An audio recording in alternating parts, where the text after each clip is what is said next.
Chapter 245. Castle, second floor. Dance area. According to the detailed map drawn by the doctor, there were some unknown hidden areas in the dark side of the castle. The so-called dark side was a hidden area that did not have a clear door and needed to be reached through secret passages and mechanisms. Among them, the dance area was an important area in the dark side. In these areas, in addition to there were also important clues related to the secrets of the castle, which could speed up the exploration of the castle. Once the hidden area was solved, the team could also obtain the corresponding training points. Abel led a four-man team. Most of the time was spent searching the entrance of the dance area, during which they encountered gargoyles in the outer corridor. Through a secret passage, Dempsey's decryption ability quickly deciphered the mechanism, and everyone was scared but not in danger. They obtained a clue document about the dance area after a night of rest and decryption of the clue document. Today, they came here again.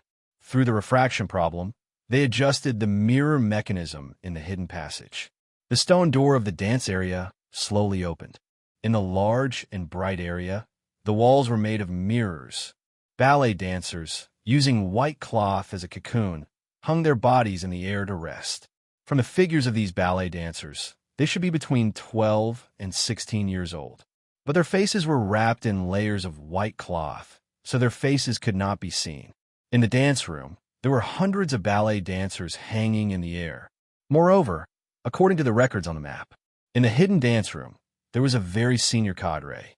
Because the cadre's main body was only active in the dance room, they never participated in any family meetings. Even the doctor had not seen them personally, so there was not much information to provide. He only knew that it was a very special cadre. There is no need to hesitate. Everyone prepare for battle. While the cadre hasn't appeared yet, let's get rid of these little things first. The ballet dancers hanging in the dance room, each of them emitted a polluted aura and belonged to the category of evil. Everyone prepared for battle. Abel reached out and touched the portable goggles on his face, adjusting it to battle mode. His aura changed abruptly, and an almost solid white wolf shadow appeared on his back. Equipped with a pair of claw-type destiny weapons, he attacked the nearest dancer. The Mohawk berserker Dao immediately followed. When the sharp weapon cut open the bodies of these ballet dancers, what slid out was a kind of cartilage and a large amount of sticky white liquid. However, such a deep cut could not directly kill this strange evil. The disturbed ballet dancer immediately revealed a ferocious look. Her soft body coiled around the enemy who had cut her like a snake. Whoosh! The head that was wrapped in white cloth split open from the middle. It revealed an extremely exaggerated round mouth with sticky saliva and turned its head to bite Abel. The moment Abel's body was entangled, he immediately activated a power that came from the giant bear. Relying on brute force, he completely shattered the soft body of the ballet dancer. At the same time, he turned around and kicked the head that was about to bite him into pieces. Instant kill. As for the berserker on the other end, he was a little clumsier. He was bitten by Dancer, and her corrosive teeth easily tore off a layer of his flesh. The injury caused Daw's eyes to emit a red glow. His blood flow increased, and his overall attributes increased. He forcefully broke free from the restraints and cut off the ballet dancer's head. Just after the two of them each dealt with an evil, the ballerinas hanging in the dance studio began to sway, smack. They broke free from the pull of the white cloth and fell heavily to the ground. Because their bodies were too soft, they could not support standing at all. Even their hands and feet were like soft noodles when they crawled. It looked very strange. They could only wriggle forward on the ground like snakes. However, these ballet dancers that crawled forward did not attack the crowd. Instead, they gathered toward the center of the dance hall. They kept overlapping and converging. In the end, they turned into a pure white woman with a white cloth wrapped around her body. Not only that, the woman was the center. Within a radius of 3 meters, a liquid-like field was formed. In the white liquid that formed the field, the dancer's long legs and arms would occasionally condense and form, twisting strangely in the air. It was obvious that once one got close to the field, they would be entangled and attacked by various limbs, greatly restricting their movements. Brother Demps, try using long-range magic. Okay. A solid fire spear was directly formed in Demps's hand. Through his own throwing and the propulsion of magic, the fire spear was shot out 3 times faster than ordinary magic and had stronger penetrating power. Then, a strange scene appeared. When the fire spear entered the white field, a large number of dancers' arms condensed from the liquid and automatically formed a white wall, blocking the fire spear and quickly dissolving it. Demps continuously threw out various offensive magic, and the situation was the same. An adaptive defensive domain. He's a very powerful member of the family. Captain, it will take us a lot of time to take her down, and the pollution she carries is also a big problem. Abel nodded and looked at the somewhat absent-minded Mia. Classmate Mia. Yes. Can you give each of us 2 bottles of anti-pollution potion? Yes. Prepare for battle. Just as everyone was preparing for battle, Mia's attention was not on this ballet teacher. Instead, she was carefully observing the dance studio through the spider's compound eye on her forehead. There was something that needed to be explained. Han Dong gave a total of 3 maps. The first one was given to Mia when they were alone in the room, and it was the most complete map. The second one was given to the newcomer team, and part of the map information was deliberately erased by Han Dong. The third one was given to the third-year team, led by the tank warrior Johnny, and many of the annotations on the map were erased. The only difference between the map in Mia's hand and the map in Abel's hand was the dance area. In the annotations of this area, Mia's map was more complete. A note marked with a black asterisk was written on Mia's map, entrance to the broodmother's nest. The entrance to the broodmother's nest was hidden in this dance studio. As for the woman in white, she was the gatekeeper of the broodmother's nest entrance.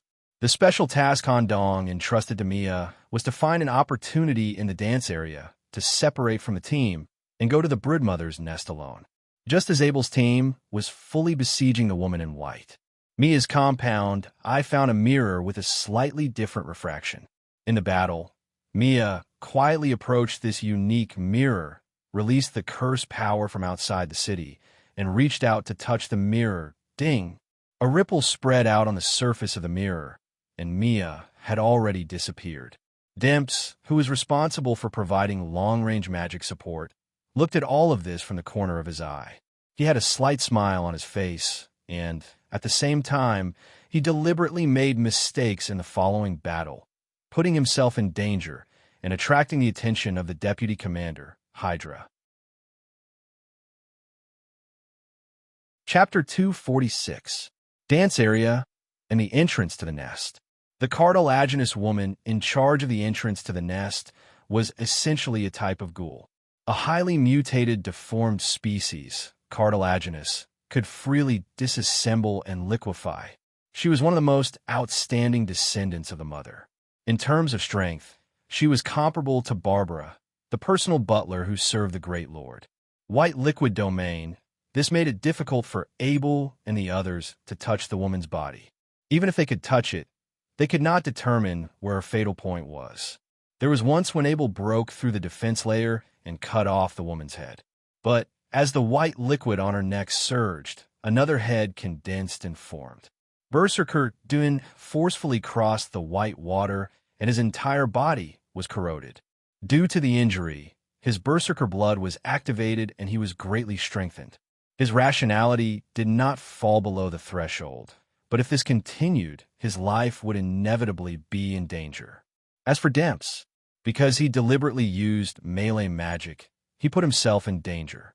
There was once during this period, a small python came out of nowhere and quickly wrapped around Demps' body, pulling him out of the white liquid and out of danger. After confirming that the deputy commander was secretly paying attention to his situation, Demps had achieved his goal. He no longer deliberately went easy and gradually became serious.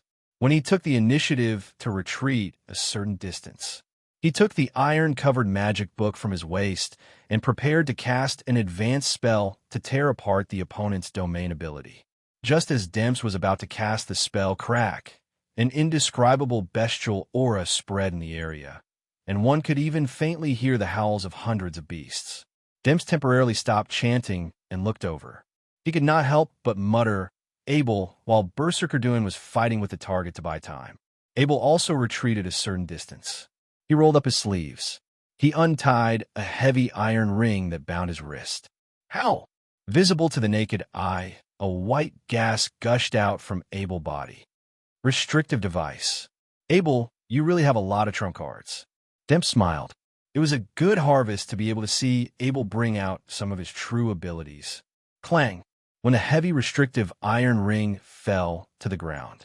The white hair on Abel's head grew rapidly, reaching his back and shoulder blades. The veins all over his body protruded.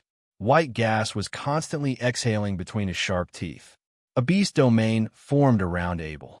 When Abel pounced on the target in this state, the beast tore apart the defensive layer formed by the white liquid and quickly suppressed the target. After seeing this scene, Demps did not slack. A leather glove with a magic array drawn on it was worn on Dempus' right hand. The chanting ended. Using his other hand, he drew on the surface of the spell book, and red words floated out. A crimson spear slowly formed in Dempus' gloved right hand. The space around the spear's shaft sizzled, as if the magic energy density was too high and the destructive power affected the space layer. After doing all this, Dempus was still not in a hurry to shoot out the crimson spear. He was still waiting. Of the target, of the target, of the target, of the targets. Whoosh. Not long after, the beastly Abel tore open the fifth layer of membrane, exposing the heart of the woman in white to the air. Out! At this moment, the crimson spear was thrown straight at the core. Captain, move aside. With his bestial instincts activated, Abel's various senses had increased. Sensing the power of the spear, he immediately grabbed Dao and retreated. Deep Red ignored the effects of the domain. A red light flashed. Abel's spear pierced through the woman's heart. Heart shattering. It wasn't over yet. The crimson spear that pierced through his heart suddenly began to distort. The magic energy contained in the spear shaft was completely released, as if a red lotus was blooming in his body. A crimson bolt of lightning struck down from the ceiling, tearing the woman's body apart. Swish! His heart was shattered. His body disintegrated. The white liquid gushed out like a tide and engulfed the entire dance studio. The degree of contamination was self-evident. At the critical moment, the python that had been hiding in the dark came out and dragged the three of them out of the dance studio. In the depths of the dark side, Mia, who had found the mirror in trance, successfully entered the deepest and most secretive area of the Stewart Manor, the Mother's Nest. According to the map, the Mother's Nest was located in the middle layer between the castle and the ghoul factory. Mia could see a large number of devices similar to meat tubes spread between the stone walls at the entrance of the nest. These meat tubes were connected to various areas of the castle and the ghoul factory. Some even extended to the town area. All the meat tubes were derived from the mother's body and came in various forms. The first type was a small meat tube about the size of a baby's arm. The main function of this type of meat tube was surveillance. The inner wall of the small meat tube was connected to nerves, and the end of the tube had an eyeball structure that gave it the ability to see. They were interspersed in various areas of the manor and the castle, monitoring everything in the manor. The eyeball that Han Dong saw in the corridor of the upper zone was the mother's eye. The second type was a medium meat tube about the size of a normal person's head. It was connected to the work area of the family's cadres. The family's cadres were required to put a standard amount of food into the meat tube every day for the mother's consumption. If they did not meet the standard, they would be punished by the mother. The third type was a large meat tube whose size allowed a normal person to pass through it. It was mainly responsible for reproduction and transportation. The meat tube that Han Dong saw in the ghoul factory was the most important reproduction tube among the large meat tubes. The rest of the large meat tubes were connected to the important areas of the castle, including the main hall where the Great Lord was. Important members of the family with a certain level of authority could be quickly transferred through the large meat tubes. Is this the mother's nest? It's so dangerous. Mia had already activated the spider curse. She restrained her breath and moved silently with the spider's long legs as she moved deeper into the mother's nest. When she came to the center of the mother's nest, where a large number of meat tubes gathered. Even in the state of the curse, Mia's forehead was oozing sweat. When I return to the holy city, I have to think of a request that can firmly trap Nicholas. Otherwise, it will be a big loss. If I want to suppress this kind of thing, I can't just use the curse bell. Even if I release the spider curse, it will be dangerous.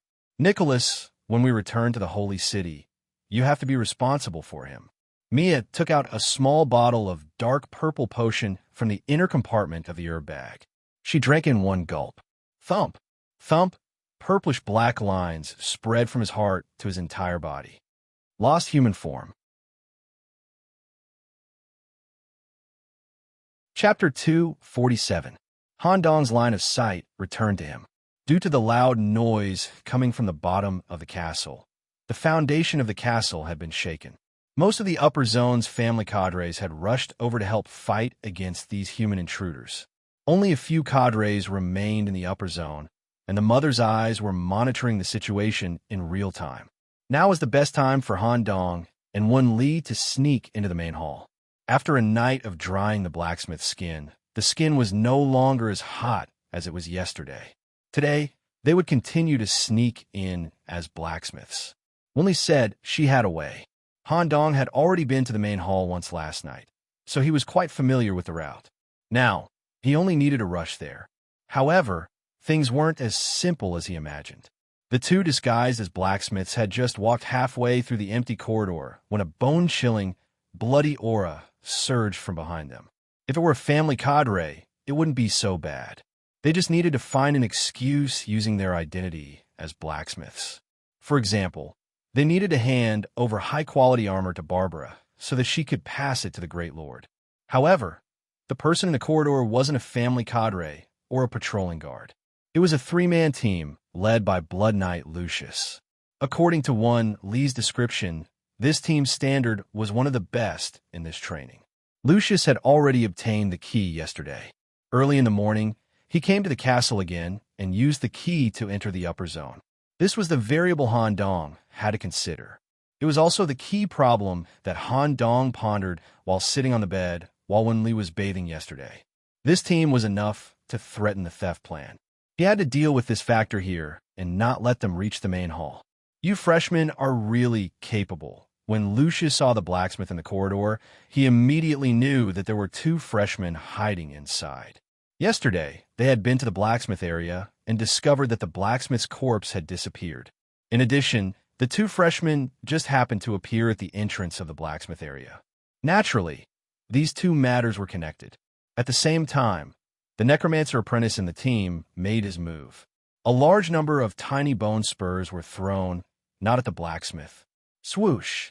The surveillance eyes that covered the corridor were all destroyed by the bone spurs. Now you can come out with peace of mind. I have something to discuss with you, two capable freshmen. Since the other party had already said so, Han Dong could only extricate himself from his disguise. Due to the fiendish aura Blood Knight Han Dong was giving off, Wen Li only dared to hide behind him. Since they had met again, Han Dong no longer pretended to be a timid newbie. He smiled calmly and asked, "Seniors, what a coincidence. Is there anything I can help you with?" Time is of the essence, so I won't beat around the bush. The Great Lord is not someone you can deal with, nor is he someone you should deal with. Hand over the clues you've obtained so far, and then disguise yourself as a blacksmith and hide in the room. Wait for us to finish dealing with the matters here. Han Dong had an awkward expression on his face as he replied calmly, "Senior, actually, we didn't even think about dealing with the Great Lord. We only tried to sneak into the upper zone for one purpose, and that is to steal the secret treasures left behind by the family cadres in their bedrooms. If we can find the chaos item, we'll be rich." After saying that, Han Dong deliberately pointed at the huge backpack behind Wen Li, as well as the giant hammer weapon from the blacksmith, the Hellbone Fire. Through this explanation, the two of them were treasure thieves and deliberately weakened themselves. However, Lucius was unmoved. "Don't tell me these useless things. Share all the information you've obtained so far, and you can leave. I'll give you 2 minutes, or else I'll set up the scene so that you'll be killed by the contamination because of your mistakes. Lucius's nature was like this. He prioritized his own interests and was completely unrestrained by morality. From the fiendish aura he emitted, it was clear that the two teammates behind him were not good people either.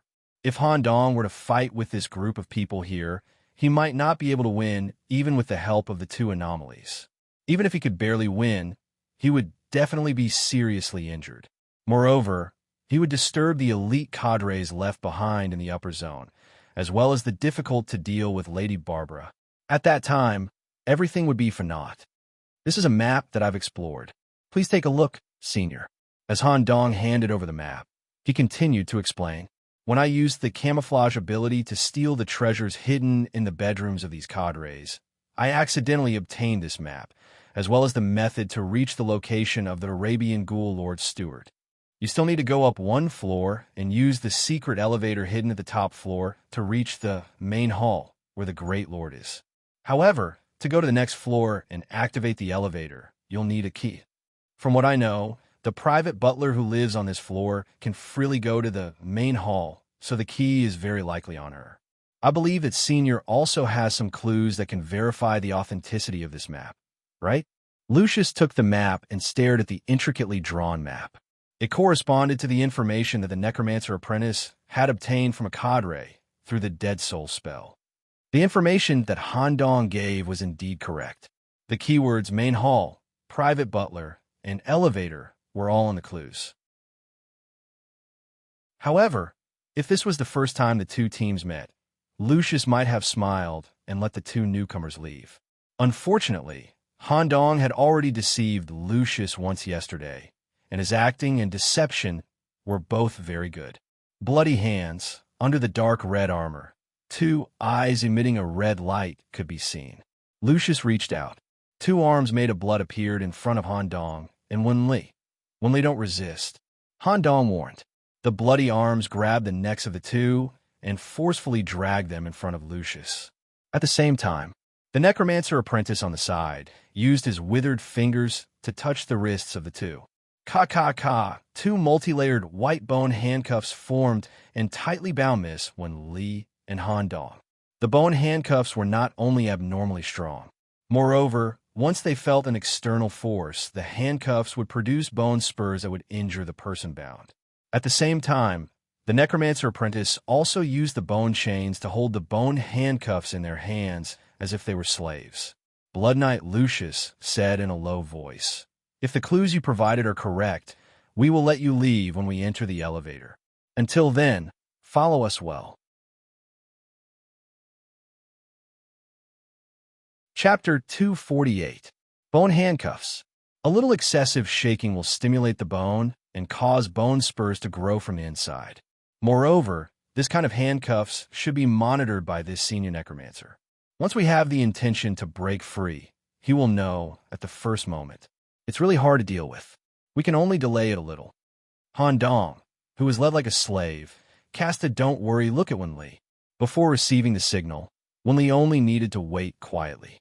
At this time, Lucius, who was at the front, spoke in a heavy voice from his helmet. "By the way, we haven't introduced ourselves yet, right? I'm Lucius Tother, Crusader, specializing in Blood Knights. These two are my team members.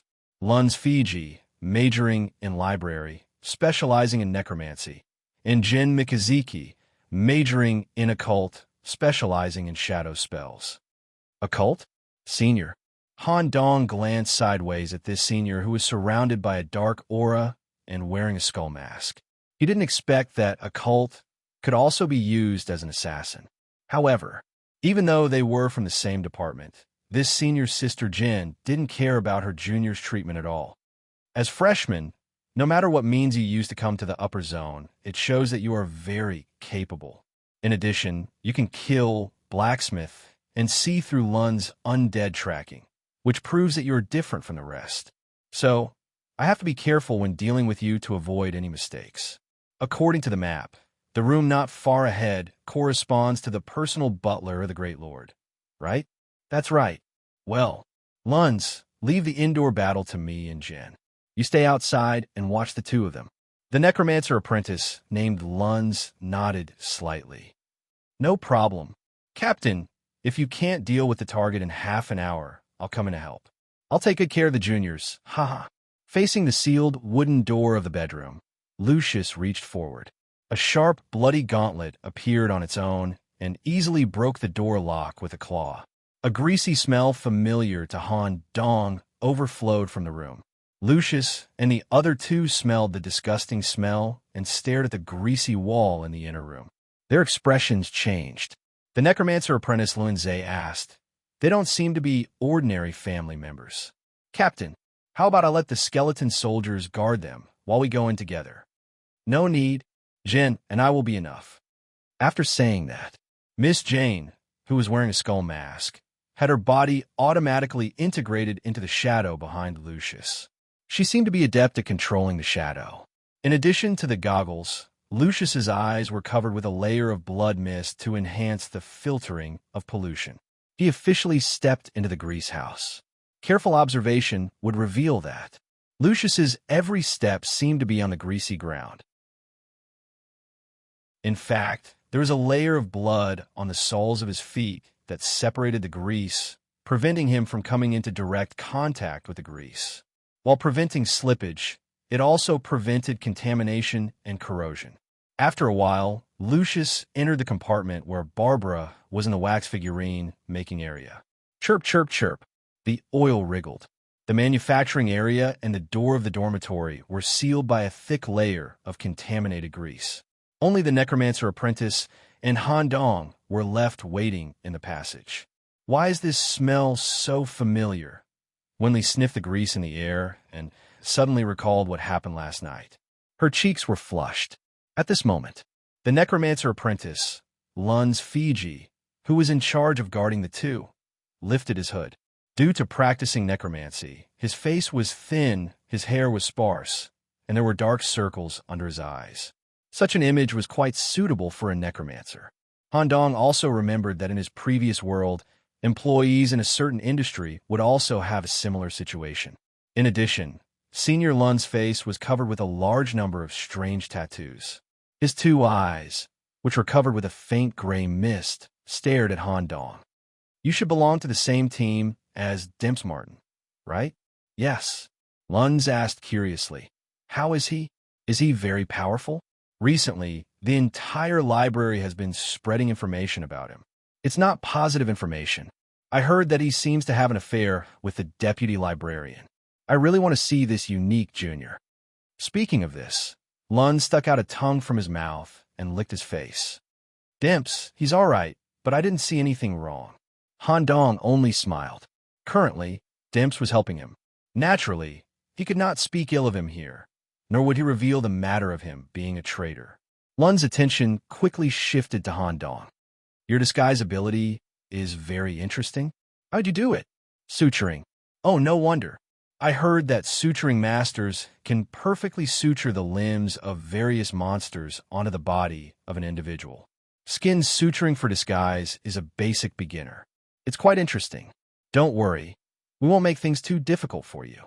It's just that your acting yesterday was quite realistic and successfully deceived us, which made the captain a little angry. As long as you follow us obediently to the elevator to the main hall, we'll let you leave safely. With the captain's ability, as long as the Great Lord here is not at the level of a hybrid demon, we'll definitely be able to kill it. You just need to wait for the training to end." "Thank you, Senior." Han Dong only smiled silently and continued waiting. After a while, the shadow beside Luanzhe moved, and Senior Sister Jeanne, who was wearing a skull mask, popped her head out. "Lunz, come and help. There's a lot of stuff that needs to be dealt with. Also, I can't find the key.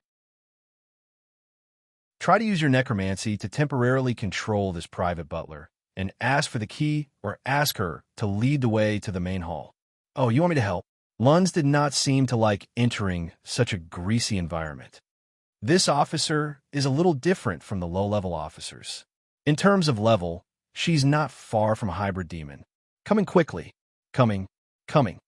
Lunz casually threw out a small pile of bones, which immediately formed a skeleton soldier with blue hellfire burning in its eyes. It was responsible for monitoring Han Dong and Wendy. Junior, don't have any thoughts of escaping. I've already said that we have no ill intentions.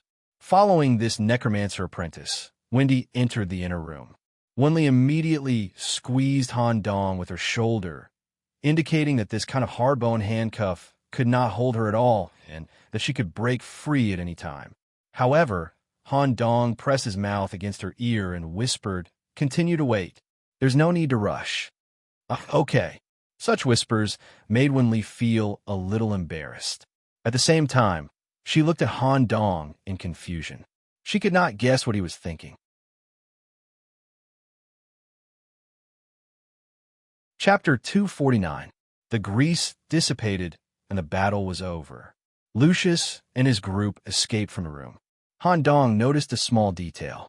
Lucius, who had walked out of the greasy room, had a certain change in his pace and arm movements. Clearly, the battle with Grease Barbara was not simple. Lucius had either expended a certain amount of energy or was injured in the battle. Senior Jun and Lunds were also somewhat uncomfortable. The distorted lines of contamination had spread all over their bodies. Seeing this situation, Han Dong thought to himself, "I've seen this grease before. She's much stronger than the average cadre, and she has a lot of spare grease and wax figurines. If you want to defeat her, you have to pay a corresponding price." No matter how powerful Lucius and his group are, they are still at the level of trainee knights in terms of contamination resistance. The contamination in the grease will inevitably lead to a deep infection when it comes into direct contact with the skin. With your physical condition, it won't be easy to enter the family area on the top floor. Just as Han Dong expected, after Lucius and his group left the room, they immediately took out a kind of anti-contamination potion from their belts. A powerful elite team like them had completed a large number of bounty missions during their 3 years at the Knight Academy and did not lack money. They would not drink the most basic contamination resistance potion, holy water. Any mission that involved contamination required the purchase of finished potions made by pharmacists from a trading center. The effect of the potion was very obvious. The dark lines that covered his skin and the area around his eye sockets had faded quite a bit. However, the outline of the contamination lines still existed. To completely eradicate the contamination, they had to return to the church inside the holy city for baptism and pressure release. Any form of potion only had a superficial suppressive effect. If not eradicated, the potion's effect would be greatly reduced as the number of contamination increased. In the grease-filled room, the private butler, Barbara, knelt on the ground. Her brain had been destroyed, and her heart had been pierced. A blood-cursed seal covered her body. Her body was dead. "Sorry, the target's consciousness is too strong. I can't control it with necromancy." Lunds lowered his head apologetically. At the same time, because he failed to control the target, he also suffered a backlash on the consciousness level. Blood kept flowing out of his nostrils. "It's not your fault. The consciousness of a high-level inhuman is abnormally stable. Let's take a short break and continue to the top floor. We have to be the first team to make contact with the Great Lord. As for the key, we'll think about it when we reach the corridor." At this moment, Han Dong, who was bound by the white bone handcuffs, suddenly said, "If we can't find the key, we have a way. What is it?" "My teammate, Wen Li, majored in machinery. She's very experienced in model manufacturing. She might be able to help. If you do well enough, Renzi will have his skeleton soldiers escort you out of the upper zone safely. But don't try to play any tricks." Blood Knight Lucius appeared to be unusually cautious. He had already touched upon the origin of the matter and could not tolerate any mistakes. After resting for a while, the team arrived at the corridor leading to the top floor. A stone door with a complicated seal on its surface completely blocked the corridor. It was not advisable to break it by force. Senior Sister Jun, who was a shadow assassin, tried to use a basic lock-picking method. She fiddled with the keyhole for a long time, but was unable to open it. She shook her head slightly and returned to the team. Crack. At this moment, when Li's handcuffs were released, but Han Dong was still handcuffed, Winley used the kerosene lamp and the magnifying goggles to carefully check the keyhole. She immediately took out a special forging flint from her backpack and began to forge the key on the spot. Blacksmithing. A freshman already has such skills? You're that old man, student? Lucius asked in surprise. Winley was completely immersed in forging the key and did not answer Lucius's question. After the key was forged, a very fine engraving tool was used to carve a unique pattern on the surface of the key. This pattern was just right to connect with the seal on the stone door. It was the key to opening the stone door. Sizzle. A large bottle of cold water was poured on the hot surface of the key to complete the final quenching process. Click. As the key turned, the stone door opened. Lucius's group was not the only one who looked at Winley with a different gaze. Even Han Dong was shocked by such exquisite forging skills. Winley's talent in blacksmithing was probably unmatched in the entire school. Click. For safety's sake, there was still a white bone handcuff binding Winley and tying her to the back of the team. The only difference was Lucius instructed the assassin in the team. Jin, you stay at the back to protect the safety of these two people. Leave the evil creatures wandering on the 4th floor to me and Luanze. You were the most affected by the grease earlier, so rest well. Don't let it affect the final battle. Senior Jin, who was wearing a skull mask, nodded. The corridor was covered with a layer of gloomy fog. The closer they got to the top floor, the lower the temperature. They could even hear ghost-like whispers coming from the top. The official top floor was the family area. It was dilapidated, dark, and empty as if it had been abandoned for hundreds of years. It was a sharp contrast to the red carpet and lit candles on the 3rd floor. This huge contrast made Lucius feel very uncomfortable. There must be something dangerous hidden in the dark. Han Dong, who was at the back of the team, had a smile on his face. Last night, when he followed Barbara to the family area, they did not encounter any dangerous situations because they were officers. But if it was a stranger, the situation would be somewhat different. Han Dong chose the top floor as the key to victory because a large number of ghosts lived here. A cold wind swept across Wenli's body like a ghost's hand. When she stared at the strange portrait hanging on the wall, Wenli was so scared that she immediately buried her head in Han Dong's back, not daring to look at it. Ah, so scary. It's okay. Senior Jin will protect us. When Han Dong looked sideways at Senior Jin, who was wearing a skull mask and did not say a word, he coincidentally noticed that a woman's portrait on the wall beside Senior Jin had undergone a strange change. The portrait, which had been punctured by the eyes, suddenly had 2 living eyeballs staring at the group of people. Han Dong was about to remind them. Swish, 2 shadowed daggers accurately pierced through the portrait and destroyed it at the same time. At the same time, Blood Knight Lucius, who was at the front, suddenly stopped. This was because about 2 meters in front of him, there was a white ghost pushing a baby carriage. There were some transparent tentacles floating in the baby carriage. Suddenly, a baby's cry mixed with some kind of high-ranking murmur echoed in the corridor.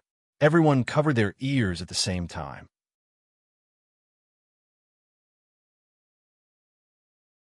Chapter 250.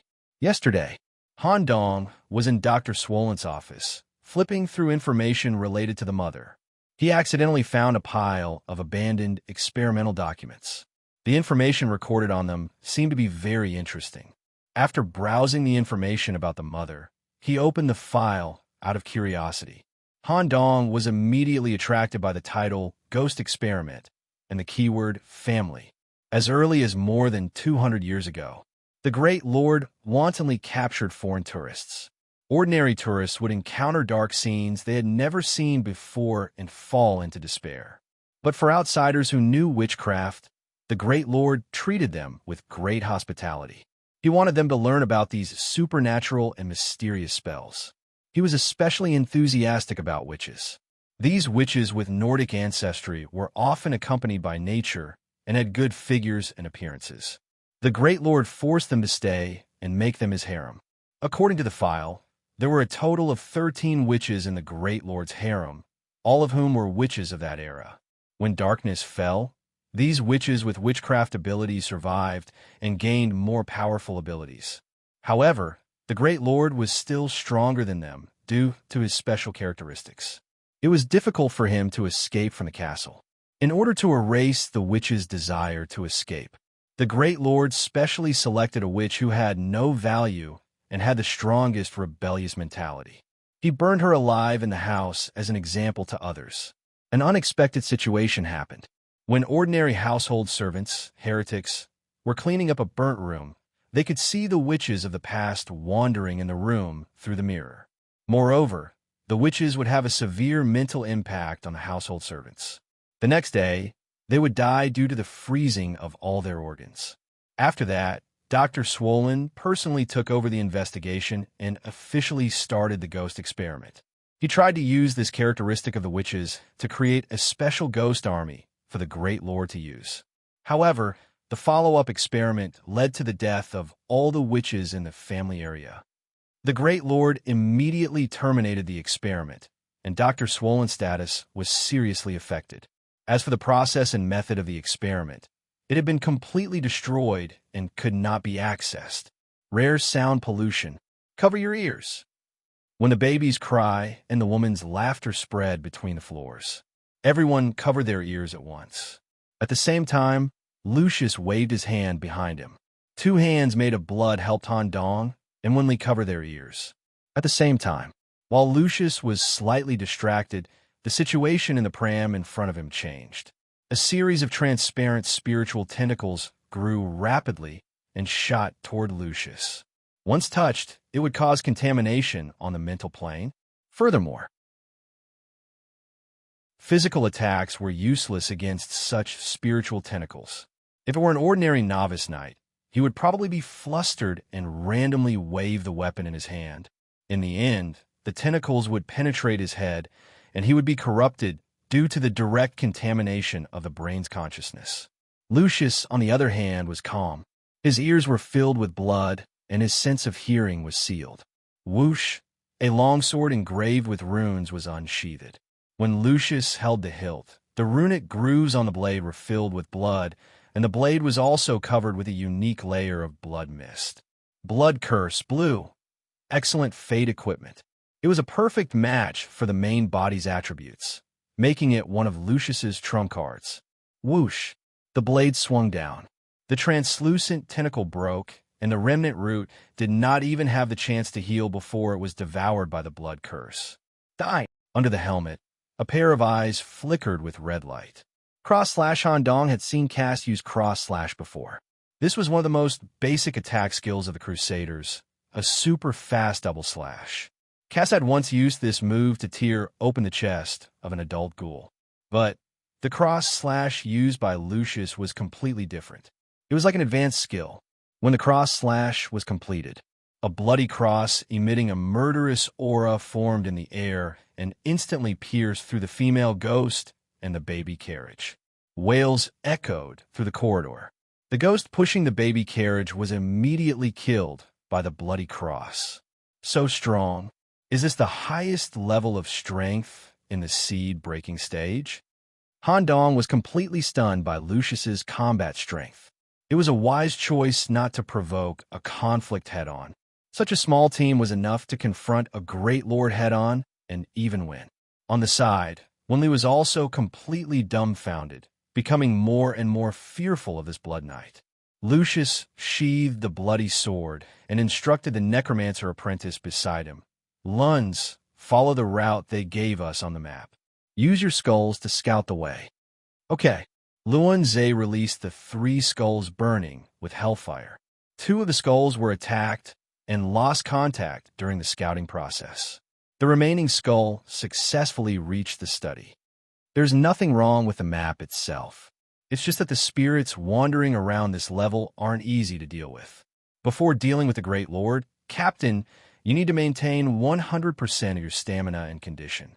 Leave this to me. Luns rolled up his sleeves.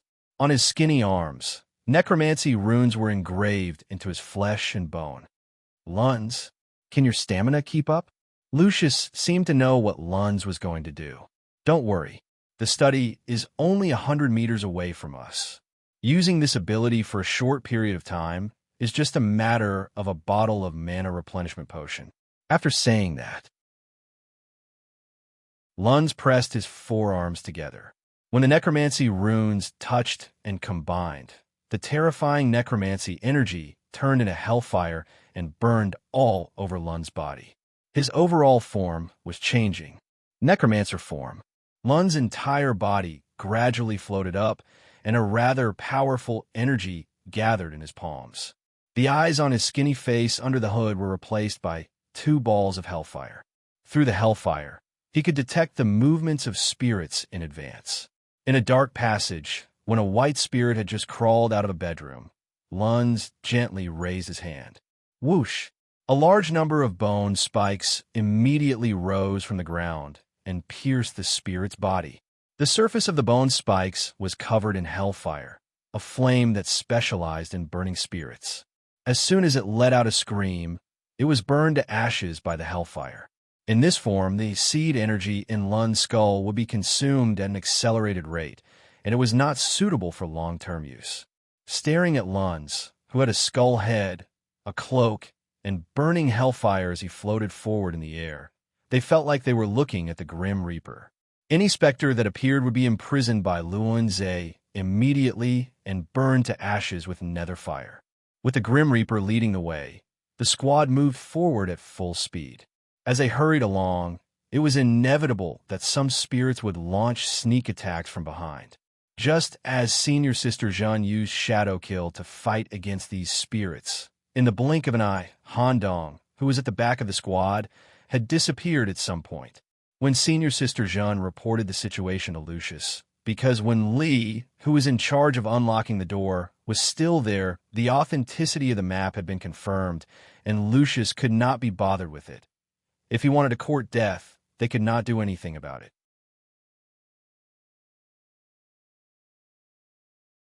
Chapter 251. Family Area. In a certain compartment, the white bone handcuffs were cut off by a sharp weapon and fell to the ground. A greasy smell spread in the air. The greasy woman, Barbara, who had been killed, actually appeared in the room. Of course, this was not Barbara's original body, but Han Dong's. Last night, when Han Dong disguised himself as the doctor and came into contact with Barbara, Han Dong took the opportunity to take away a large amount of the origin grease. After being identified by the faceless skull, he could disguise himself. If he had not met Blood Knight Lucius and his group today, Han Dong would have disguised himself as Barbara to open the stone door in the elevator, at the same time avoid being attacked by the ghosts in the family area. Currently, Han Dong took the initiative to leave the team for only one purpose. Remove seal. The detailed map in Han Dong's hand was marked with an important piece of information. There was a red room in the family area that was strictly forbidden to enter. It was the bedroom of the witch who was first burned to death, and it was also an important room where Dr. Swollen conducted his ghost experiments. Due to the failure of the experiment, Dr. Swollen had to seal the most difficult to control witch's ghost inside to avoid affecting the castle security. The strength of Lucius's group is truly terrifying. If they were allowed to enter the main hall, they would definitely be killed. If they enter the main hall, coupled with the hidden cards of this group of people, the Great Lord might really be killed, and the training would be over. In the end, the land deed would be taken away by the knights, and all my plans would be in vain. However, Lucius, this seemingly evil knight, has a pretty good nature. Unfortunately, I won't allow anyone to disrupt my plans. Han Dong touched the remaining blood beside his ear. When the sound pollution in the top floor spread, Lucius immediately covered his and Wen Li's ears. Han Dong still remembered this in his heart and would not make a big deal out of it. If he walked here as Barbara, he would not be attacked when encountering ghosts. In this way, he smoothly arrived in front of the red room indicated on the map. Several layers of seals were reinforced with an extremely hard stone. It would take a lot of effort to open it. However, Han Dong had his own ways. He gently placed his hand on the center of the stone door. When a speckled tentacle extended from his palm, it forcefully contaminated the stone door, destroying all the layers of seals. Rumble. Activating the potential of the G-virus, he pushed open the heavy stone door with all his strength. In front of a dressing table full of cobwebs sat a woman with a voluptuous figure. She was wearing a black gauze dress. However, the face reflected in the mirror would make people lose their desire in an instant. There was an indescribable feeling. The face of the witch's ghost was wrapped in rings of translucent tentacles. The seal was lifted. Many mouths split open on the surface of the tentacles on the woman's face, and a kind of laughter that carried thick pollution echoed on the top floor. The sleeping ghosts were awakened by such laughter. What was that sound? When Lucius and the others, who had just arrived at the study, heard the strange laughter, the stripes near their ears deepened. Lunz, who had intended to deactivate his necromancer form, could only maintain it. "Captain, Jin, you guys look for the entrance to the elevator. I'll guard the door." "All right." Senior Jin had already merged her body into the shadows and quickly looked for the entrance. Just 2 minutes later, Lunz, who was blocking the door, turned his head awkwardly and looked at Lucius with eyes that were emitting hellfire. "Captain, things are a little troublesome. I need your help." The number of ghosts gushing out of the tunnel was about 3 times more than when they were rushing here, and they were still gushing out from various rooms. Also, in the deepest part of the dark tunnel, the necromancer Lunz faintly saw a completely different individual, exuding an aura that made Lunz feel dangerous. The temperature on the top floor of the ancient castle was also constantly dropping because of her existence. Lunz drank a bottle of mana recovery potion and cast the secret technique that was supposed to be used to deal with the Great Lord. Talatala, a series of bones fell to the ground. He flipped open the old magic book in his hand, chanted a spell, and threw out a ball of hellfire that merged with the bones on the ground. The bone pieces combined. 3 skeleton soldiers that were burning with hellfire formed. They were more powerful than ordinary skeleton soldiers, and their attacks could cause direct damage to the ghosts. Blood Knight Lucius also rushed over immediately. Drip! A drop of blood from the tip of the sword fell to the ground. A blood field about 3 meters wide was formed, and it could launch a blood hand attack on any ghost that entered the range. It could restrict or even tear the target apart. Lunz, have your skeleton servant guard the study. We'll deal with the main body that caused the ghost wave. If we don't kill this main body woman, the ghosts might surge out endlessly. We can't keep wasting time like this. After this, we'll take a short break and postpone the time to deal with the Great Lord. All right. The 2 elite trainee knights showed their abilities and went up against the large number of ghosts, heading straight for the terrifying woman standing in the distance. Inside the study, Senior Jin had found the location of the hidden compartment through the shadows. Just as she reappeared and was about to have when Lee forged the key, cough, cough, cough. A series of coughs came from the door. The necromancer Lunz had bloodstains at the corner of his mouth. He clutched his chest with one hand and returned to the study, his eyes filled with fear. "Jin, there's a ghost outside that has reached the hybrid demon level. The captain is still holding on. We have to leave this place." After saying that, Lunz knelt on one knee and coughed nonstop. A bunch of filthy tentacles came out of his mouth. It seemed that the filth had spread all over his body. The situation was terrible. Hybrid demon? How is that possible? When Senior Jin took off her mask, a delicate face with black lipstick was revealed. It seems like someone has opened a seal on this level. We have to hurry and help the captain. Otherwise, the captain will cough, cough, cough. Okay. Senior Jin quickly went up to support him. However, just as she reached out and touched Lun's arm, a slightly different feeling spread throughout her body, causing her to frown. As an assassin, she was very good at capturing details. The feeling of her skin was slightly different from Lun's shriveled skin.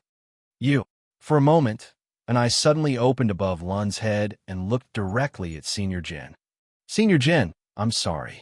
In a situation where there was 0 distance and she was unprepared, he used the little magic eye's consciousness interference ability and caused Senior Jin to fall into a temporary blank state. He easily pushed her out of the room and completely sealed the door of the study. The disguise was cancelled. The necromancer apprentice transformed into Han Dong's appearance. The premise of a perfect disguise was that a part of the person being disguised was required, such as barber's oil. The white bone handcuffs that shackled Han Dong were part of Lan's. With this, the disguise was perfect, and even the skeleton soldiers guarding the door couldn't recognize it. Wow, Vice Captain, how did you do it? Let's not talk about this first. Wenli, hurry up and get to work. Okay, Wenli easily broke the handcuffs. The bone spurs installed in the handcuffs couldn't penetrate her high-density muscle fibers at all. Wenli first took out a few mechanical reinforcement devices to strengthen the door of the study before forging the key. During the forging process, Han Dong put all the secret books in the study into his backpack, completing his agreement with Magician Dimps. Boom, boom, boom. The door of the study was chiseled open by Lucius's giant bloody hand. Han Dong and Wenli were already standing in the elevator. The secret door was slowly closing. The ghosts in the family area on the top floor had all been killed by this three-man team. Correspondingly, Lucius and the others were also seriously contaminated. The contamination lines around their eyes had a purplish-black color. In such a state, they couldn't fight against the High Lord at all. Before the secret door closed, with a smile on his face, Han Dong waved at Lucius and the others, who were deeply contaminated. Seniors, you've worked hard. Congratulations on obtaining the title, Wage Worker. By the way, I'll return the previous sentence to you. Stay here and wait for the training to end.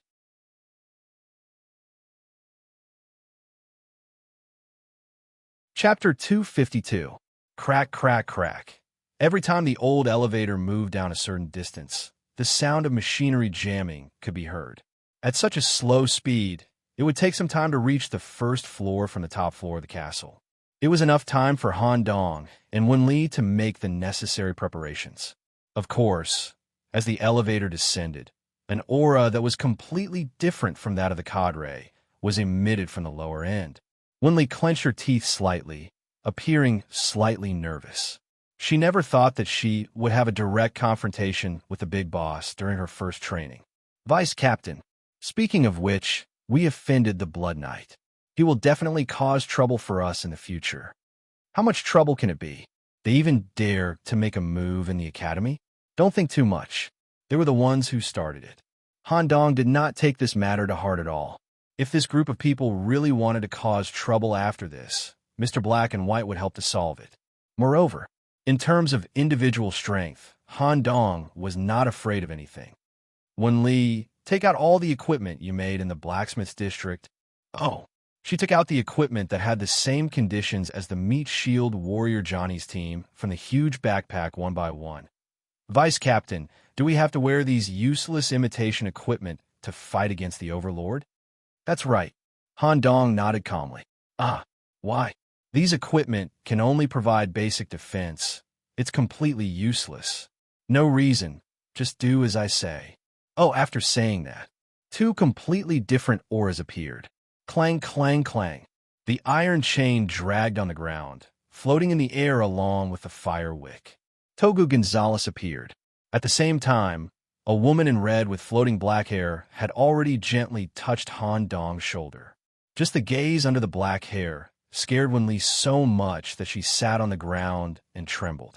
Miss Chun-Li, don't scare her. Okay. The evil aura was restrained.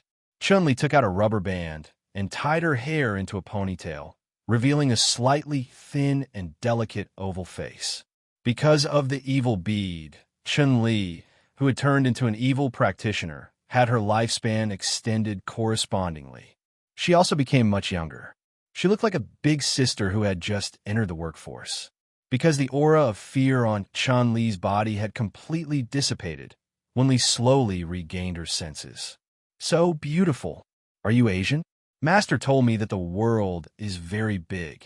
In the East Dragon City, there are a group of black-haired, yellow-skinned Orientals. What's more, the martial artists in Dragon City are very powerful. Chun-Li didn't understand English, so Han Dong answered, Well, Miss Chun-Li is from the East.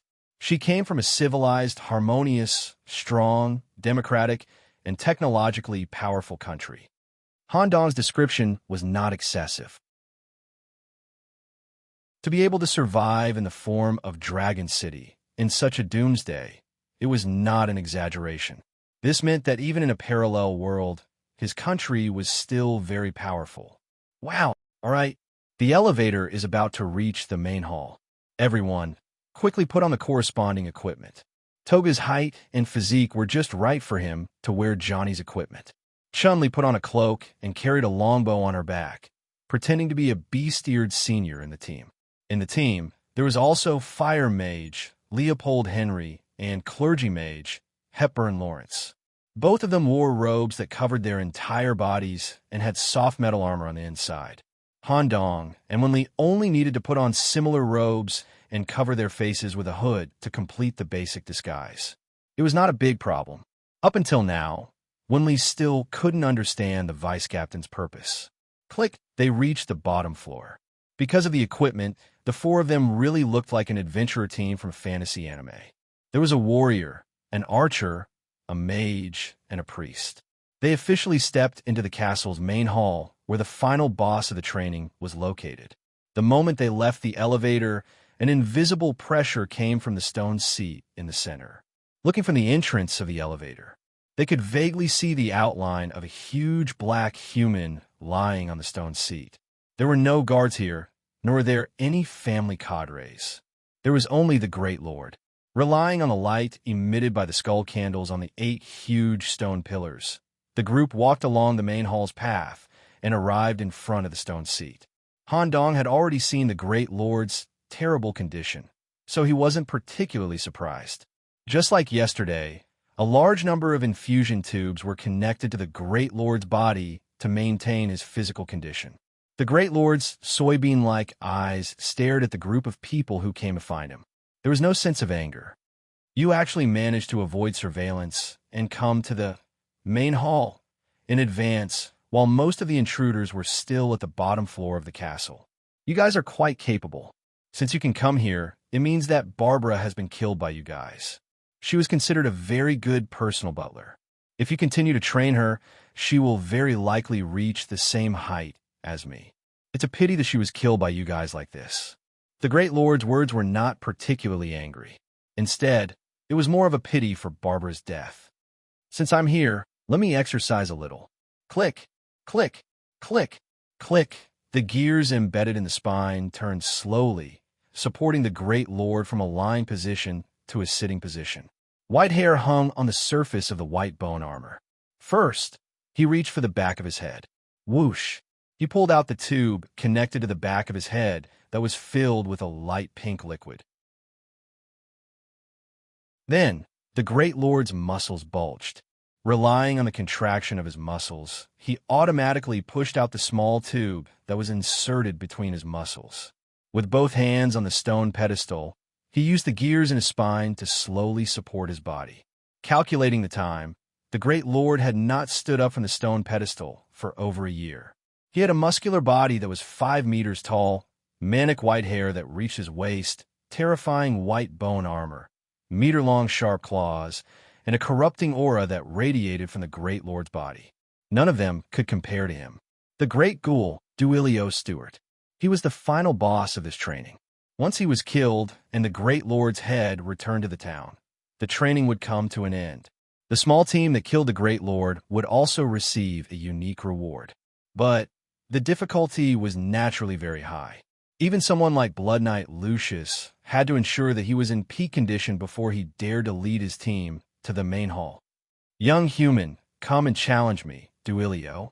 Togo had long since lost his patience. Chains extended from the gaps in his armor and dragged them to the ground. He waved his arms with all his strength and used 2 scorching hot chains to lash at the Great Lord's body. Clang! Sparks flew. Just as Han Dong had observed, the white bone armor that grew in the Great Lord's body was rather terrifying. It was basically impossible to destroy. The Great Lord waved his hand. Unexpectedly, such a large body that required medicine to replenish itself actually had an unexpected speed.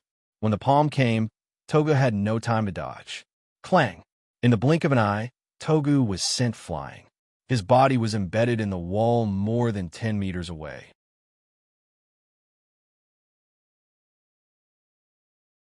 Chapter 253. Weak, petty, incompetent. Humans are always like this. Disappointment filled the great lord's eyes as he stared at the armored knight that he had slapped into the wall. Just as the great lord was about to crush the next target. Crack! Togu, who was embedded in the wall, moved slightly. Then, he slowly pulled his body out of the stone wall and stood firmly on the ground. He tidied up the stone debris on his body as if nothing had happened. Inside the thick helmet, Togu revealed an extremely rare smile. A broken tongue stretched out from his dark mouth and licked his face crazily. Excitement. Togu was excited because of the pain. He couldn't wait to return to the Great Lord and continue to be beaten. That slap, just now, made Togu feel extremely comfortable. It was as if all the meridians in his body had been unblocked. At this moment, Han Dong sent a message through the master-servant relationship. Togu, you're not allowed to be beaten on purpose in this battle. The destructive power of this great ghoul is far from comparable to the barber or blacksmith from before. If you're not careful, you will suffer irreparable injuries. Moreover, the next step will be the key to my plan.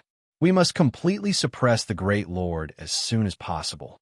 The battle will be carried out by the four of us. Togu, you're mainly responsible for restraining him. If you have the chance, use your lava to burn him deeply.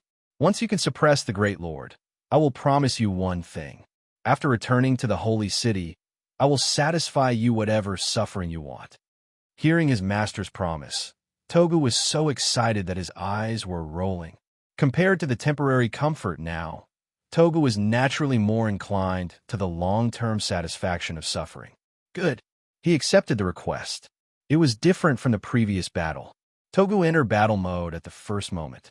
Lines of hell lava covered his entire body. Not only that, even the ordinary armor on Togu's body was undergoing purgatory transformation. This kind of transformation could actually be applied to external equipment. The connection points of the armor were replaced with lava lines. The helmet was burning with hellfire. It turned into a purgatory armor that completely fit Togu's body. Portability, hardness, and fire resistance were all improved. It would also cause an appropriate amount of fire to counterattack the attacker. After the purgatory transformation was completed, Togu officially launched a fierce attack. Clang! A chain shot out from his palm and wrapped around the Great Lord's neck. Sizzle! Without the protection of the white bone armor, his neck was immediately burned by the iron chain and a large amount of white smoke rose. At the same time, Togu used the chain to fly towards the Great Overlord's head. He was prepared to directly attack the head. However, this process required time. The Great Lord naturally discovered Togu's situation when he sensed the iron chains binding him. Pa! With a slap, Togu, who was in midair, was slammed heavily into the ground. Gravel flew everywhere. Togu's body was completely embedded in the ground. But what's going on? The Great Lord could clearly feel a powerful pushing force coming from the area of his palm that was pressing downwards. The target that received another direct hit still showed no signs of dying. Moreover, it was very powerful.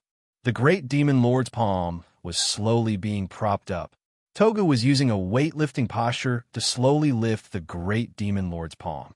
It was also at this moment. The rest of the team began to move. Let me help you. Miss Wenli quickly rushed to the area where the palm was pressing downwards. She cooperated with Togu to resist the Great Demon Lord's palm. As Wenli exerted her strength, the combined strength of the two was actually greater than the Great Demon Lord's palm. She actually managed to push the Great Demon Lord's palm back. At the same time, the Great Demon Lord's body also showed a slight imbalance. Due to his unstable center of gravity, he took a step back, just as the two strength-type teammates attracted the Great Demon Lord's attention. A dark red figure had quietly approached the back of the Great Demon Lord's neck.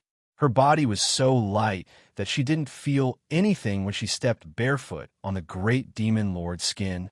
The evil energy under her feet almost completely eliminated the feeling of touch. The evil bead was activated. Several dark veins began to spread from the woman's abdomen, along her torso, shoulders, arms, and all the way to her right palm. Wisps of energy from the evil bead overflowed from her fingertips and wrapped around the kitchen knife. Through the energy molding method, the kitchen knife was molded into a sinister long knife that was 5 meters in length. Because it was fused with the barber's scissors, its sharpness was increased by another level. Whoosh! The knife cut through the back of the neck. The blade was long enough to cut through the neck. Just as the blade was about to cut through the aorta and trachea, click! There was a crisp sound of something jamming. To think that such a sharp blade that was enhanced by energy would actually get stuck in its master's grasp. Chun-Li herself was also shocked. Through the cut flesh, Chun-Li discovered that the important aorta and trachea inside the great demon lord's neck were connected to the cervical vertebrae. They were all wrapped in a strange metal shell. The surface of the metal shell also had a pattern that Han Dong had never seen before. It seemed to be a kind of enchantment used to reinforce the shell. Oh no! Due to the attack, the great demon lord's cervical vertebrae immediately reacted with defensive feedback. Click, click, click, there was a mechanical sound. A mechanical tentacle embedded with a gear structure grew out of the cervical vertebrae and whipped towards Chun-Li with great force. When Chun-Li pulled out the evil sword, it was already too late for her to dodge. Hair! Using the barber's skill that she had just learned, Chun-Li manipulated her hair in front of her body. Smack! The tentacle hit. A large amount of broken black hair drifted in the air. Even though the black hair offset most of the damage, the strong impact of the mechanical tentacle still affected Chun-Li's body. Chun-Li immediately fell to the ground like a bullet. She did not have Toga's defensive power. If she hit the ground at high speed, she would definitely break several bones, which would seriously affect the rest of the battle. At the critical moment, a black shadow that resembled a crow flashed over. Through the cushioning of the crow's feathers, it steadily caught Chun-Li in its arms. Be careful, Miss Chun-Li. When Chun-Li looked up, Han Dong's face happened to be right in front of her.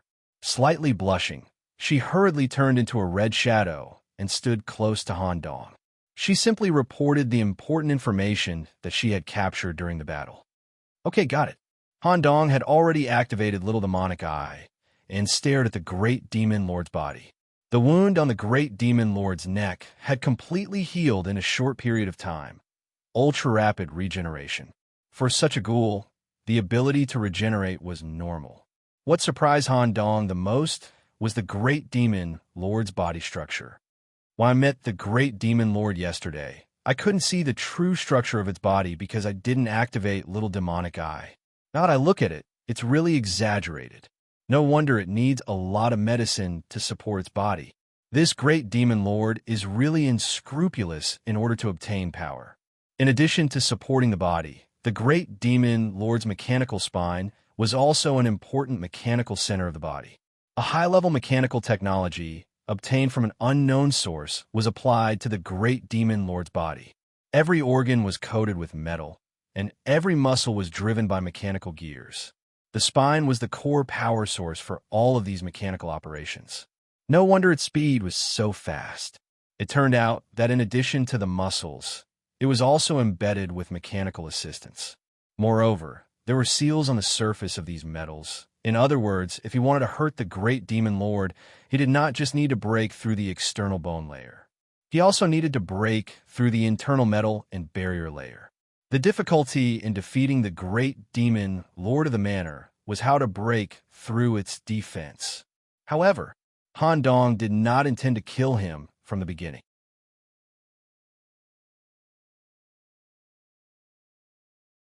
Chapter 254. As you can see, this ghoul's body has been completely modified by an unknown metal. Moreover, the metal shell has been precisely engraved with a barrier, which can greatly reduce magic damage. This is also why the effect of covering your weapon with energy is not as good. In the following battle, aim to attack his 2 legs. Try to destroy the metal in his legs as much as possible and reduce his mobility. Even if he has ultra-rapid regeneration, Regeneration is useless against metal. Okay. Chun-Li retracted the evil energy covering the surface of the kitchen knife and covered her entire body with it. In this way, she could increase her mobility and concealment. She planned to use the kitchen knife itself to cut off the skin on the Great Lord's legs. You and Togu, take care of Miss Wen-Li. Her strength is even more terrifying than Togu's. She can become a sharp weapon against the Great Lord. Just as Han Dong finished his sentence, a voice rang out. On the other side, Wen-Li helped to drag Togu out of the ground. Wen-Li was wearing a robe for disguise, but she was holding an iron hammer in her hand. Coupled with her muscles, she looked very out of place. However, Wen-Li was wearing another piece of equipment that had never been seen before under the robe. It was a chainmail with a lion's head printed on it. The chainmail emitted a silver light and could directly resist a large amount of physical damage. Wen-Li, who was serious, was no longer afraid of anything. She saw Togu using the iron chain to restrain the Great Lord. She quickly rushed forward and smashed the iron hammer with all her strength on the Great Lord's calf. Crack! The sound of bone breaking could be heard. Wen-Li's hammer actually made a long crack on the hardened bone layer covering the calf. Han Dong and Chun-Li saw this scene. Han Dong immediately changed his tone. Chun-Li, temporarily give up on attacking and focus on assisting Miss Wen-Li. With her strength and this iron hammer that came from nowhere, we should be able to speed up the plan and break through the Great Lord's armor layer ahead of time. Okay, seeing this scene, Chun-Li also acknowledged Wen-Li's destructive power. This seemingly timid little girl who went out for a mission for the first time actually had such strength. She needed to make good use of it. On the other hand, Wen-Li, wow, so hard. If such a material is used to forge armor, it should be quite good. Wen-Li did not have much experience in combat, and under the circumstances where she had failed to penetrate the enemy's armor, Gue had stupidly continued to attack. At the same time, the Great Lord's claw swiped at Wen-Li's body as soon as it felt its bone layer shatter. Just as Wen-Li panicked slightly and tried to block the attack head-on, a gust of cold wind swept past her body, and two slender and cold arms hugged her body, pulling her out of the attack range of the claws. Sister Chun-Li. The person who brought her away was Chun-Li. Staring at Chun-Li's cold face, Wen-Li felt that she was a little handsome. Don't just stand there stupidly after attacking. After being lectured by Chun-Li, Wen-Li nodded slightly. Got it. Togu, and I will help you pin it down. Do your best to destroy the structure of this large ghoul's leg and break its bones. All right.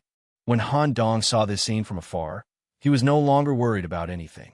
Togu and Chun-Li had rich combat experience, and as long as the Great Lord did not use any large-scale damage skills, they would basically be fine. Han Dong retreated to the side of a giant pillar and removed his bird-beaked doctor attire. At the same time, he touched the crow glove on his left arm. Caw, caw, caw. The glove transformed into a dozier crow, and its black eyes kept shaking out of fear. Its body trembled, and many feathers were shaken off. If not for Han Dong standing there, this cowardly crow would probably have peed its feathers out of fear. He made contact with the dozier crow's head through his palm and established a consciousness connection. Stuart Leader, I'm scared. What are you scared of? It's not like I'm letting you participate in the battle. Listen carefully. Use your scouting ability to find the main channel in the main hall. Once you find it, come back and tell me. When the dozier crow heard that he was going to act alone, it stared at the pitch-black hall, feeling that the Great Lord's terrifying guards were hiding in the dark. Bring people. Aren't your eyes easier to find? All right, I'll go find them. You deal with the Great Lord. I'll go find them. If you dare to hide and slack off, I'll roast you and eat you. I'll feed your butt to the pigs. When the dozier crow heard this, it trembled in fear. Its expression changed, and it patted its furry chest.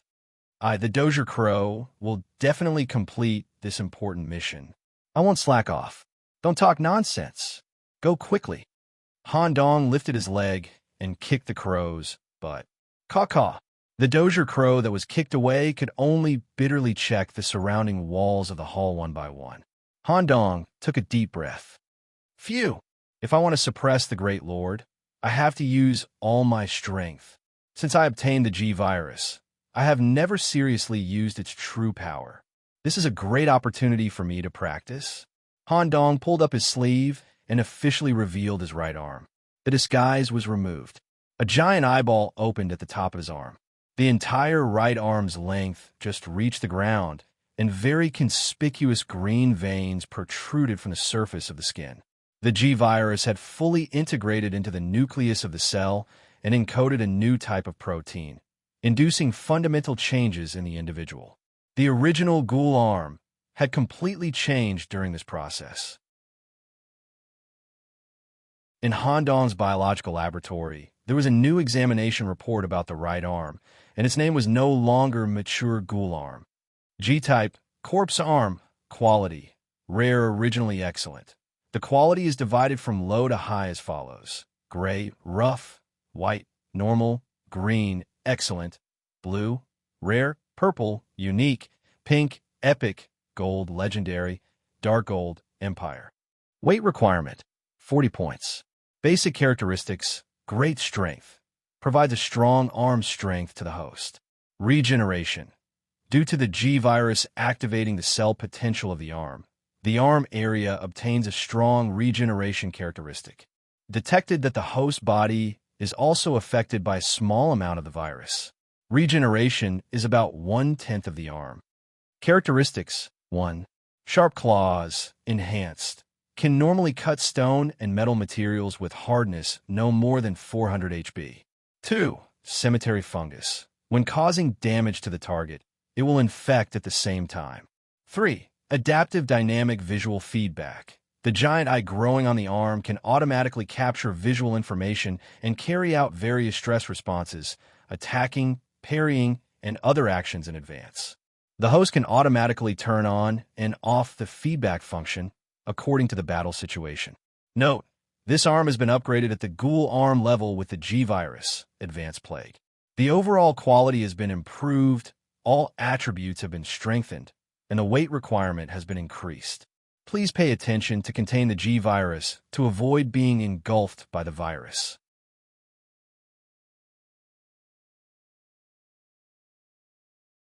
Chapter 255. Boom! A burning figure flashed through the main hall and violently crashed into one of the 8 giant stone pillars. Due to its extreme speed, it directly shattered half of the stone pillar. Togu, who fell along with the shattered stone, climbed up after only a second. First, he pinched his chin with one hand and forcibly twisted his dislocated chin back to its original position. Then he swung his right arm to reposition his dislocated forearm and continued to charge at the High Lord. In the eyes of the High Lord, this was simply an unkillable cockroach. Moreover, Toga's own destructive power was not low. The High Lord's palm was already scorched in many places. Even if his regenerative ability was strong, it would still leave burn scars. Once he suffered a deep burn, his regenerative ability would also be affected. As for Chun-Li, she used another method to contain High Lord. Using the evil energy in the dark environment, she continuously entered the darkness. From time to time, she would stab the High Lord. Although she could cut into his flesh, it was difficult to break through the internal metal. She tried her best to attract the High Lord's attention. Under the cooperation of the two of them, the High Lord was restrained. The fiery-haired Miss Wen-Li found an opening to get close to the High Lord. She used her master's forging hammer to hit the High Lord's leg heavily. Ka! This was already the 4th strike. Clang! Ka! An entire piece of bone armor covering the surface of the calf muscles finally could not withstand such a strike and finally shattered. As long as they could chisel through the internal metal layer of the calf and completely destroy the calf tissue, it would greatly affect the High Lord's mobility. What a bunch of unkillable cockroaches. I'll seriously play with you guys. Ka-ka-ka. The sound of mechanical gears came from the High Lord's spine, as if it was changing gears. Speed shift. A dark energy surged under the High Lord's skin, and his aura increased accordingly. Chun-Li, who was hidden in the dark, immediately noticed this detail and loudly reminded the inexperienced girl, Wen-Li, be careful. Ah, buzz. The sound of wind breaking rang in their ears. His speed increased explosively, and he grabbed Lee. At the same time, the High Lord's other hand firmly caught the incoming iron chain and pulled Tai Liang forcefully, causing Toga to lose his center of gravity and be directly pulled off the ground. As if throwing a hammer, he threw Toga heavily. Boom! Toga's entire body smashed into one side of the wall like a cannonball. The depth of the wall was even deeper than the previous time. Caw! This startled the Dozier crows that were searching for the mother pipeline nearby. This time, the speed at which Toga broke away from the wall was clearly slower than before. The fierce collision just now had directly shattered Toga's ribs, and a few broken bone spikes had pierced through his internal organs. The situation wasn't too good. In the shadows, Chun-Li attempted to launch a sneak attack from the back and cut off the Great Lord's wrist to save Lee. Sizzle. Due to the acceleration of the mechanical power source in the spine, a large amount of steam was released from the gaps in the spine, which happened to affect Miss Chun-Li, who was hiding behind him. There was also a deadly plague mixed in between the high temperature of the steam. The area covered by the steam was so large that Chun-Li could only retreat quickly.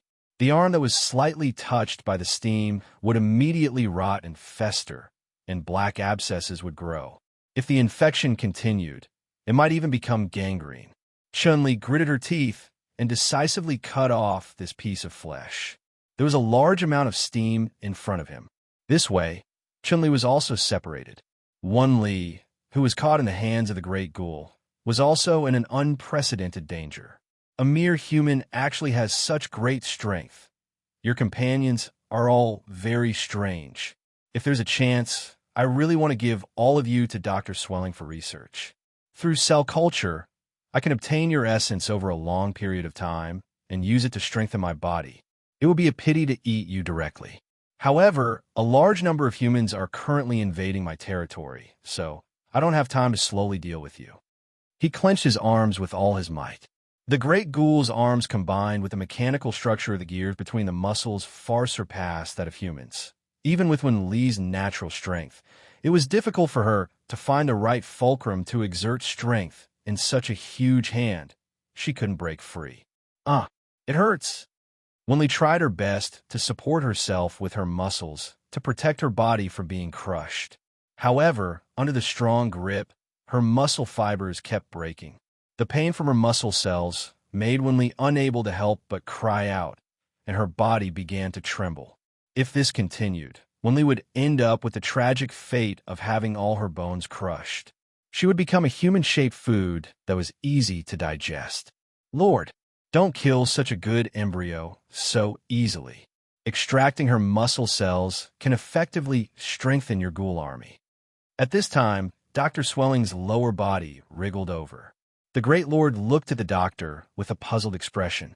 No, the doctor's underground area has been threatened by a large number of intruders, and the elevator is damaged. It's impossible for them to come here.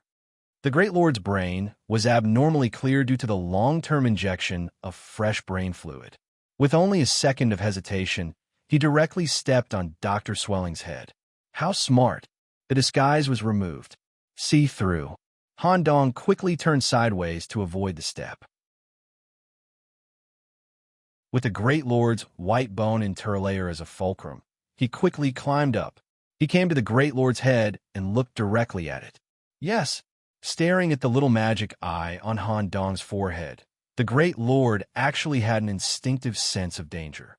He automatically retreated and focused most of his attention on Han Dong. Especially this eye, there was a feeling that it would be contaminated. At the same time, Han Dong turned sideways and found the gap in the Great Lord's right arm that was not covered by the white bones. The metal claws fused with the Plague Doctor's dagger forcefully tore open the skin. A type of super-infectious fungus activated by the G virus invaded the wound. These modified fungi were different from ordinary fungi. They immediately destroyed the Great Lord's right arm. This greatly weakened the strength of the grip. Lee also took the opportunity to use all her strength to break free from the restraints and landed steadily on the ground. Words of gratitude were last. Wenli would never let go of the opportunity that Han Dong had given her. She held the hammer in her hand and aimed at the calf area that was no longer protected by the white bones. Clang! The crisp sound of metal echoed. A small dent was made in the metal protective layer inside the calf, but it still could not be broken. Although Wenli did not have much combat experience, her forging experience was very rich. Wenli had a unique way to deal with this kind of metal. She took out a special flint used for forging and fixed it on the metal protective layer with one hand. Like forging a weapon, she heavily hit the surface of the flint with a hammer. Clang! Sparks flew. The metal protective layer around the calf area was completely shattered. The internal bones, nerves, muscle tissue, and blood vessels were all destroyed and evaporated by the high temperature released by the striking of the flint. The Great Lord did not have any chance to regenerate. Its huge body fell down with a loud bang.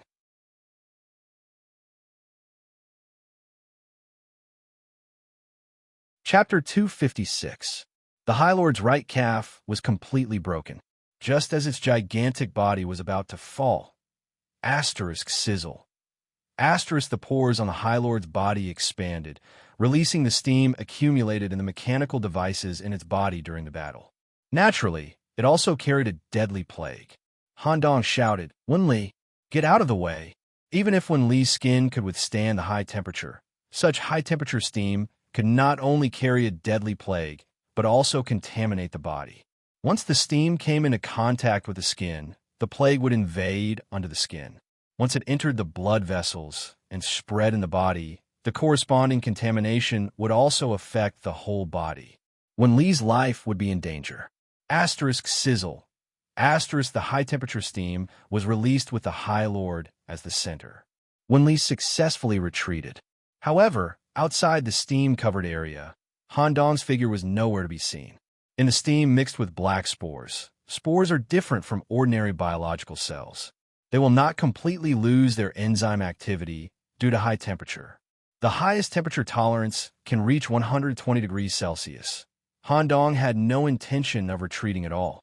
The High Lord's calf was completely destroyed. Even its regeneration was sealed by Wenli's flint. Its mobility was greatly reduced. Such a great opportunity must not be wasted. He used the bird-beaked doctor costume to resist the high temperature. As for the black spores in the steam, Han Dong could turn them into plague energy for his own use. Han Dong could not be too restricted in such a plague steam environment. As long as he did not burn his skin, he would be fine. Who knew? Seeing that it was about to fall to the ground due to its loss of balance, the High Lord used its arms and other leg to support its body at the last moment and forcefully stabilized its body. Asterisk click, click, click.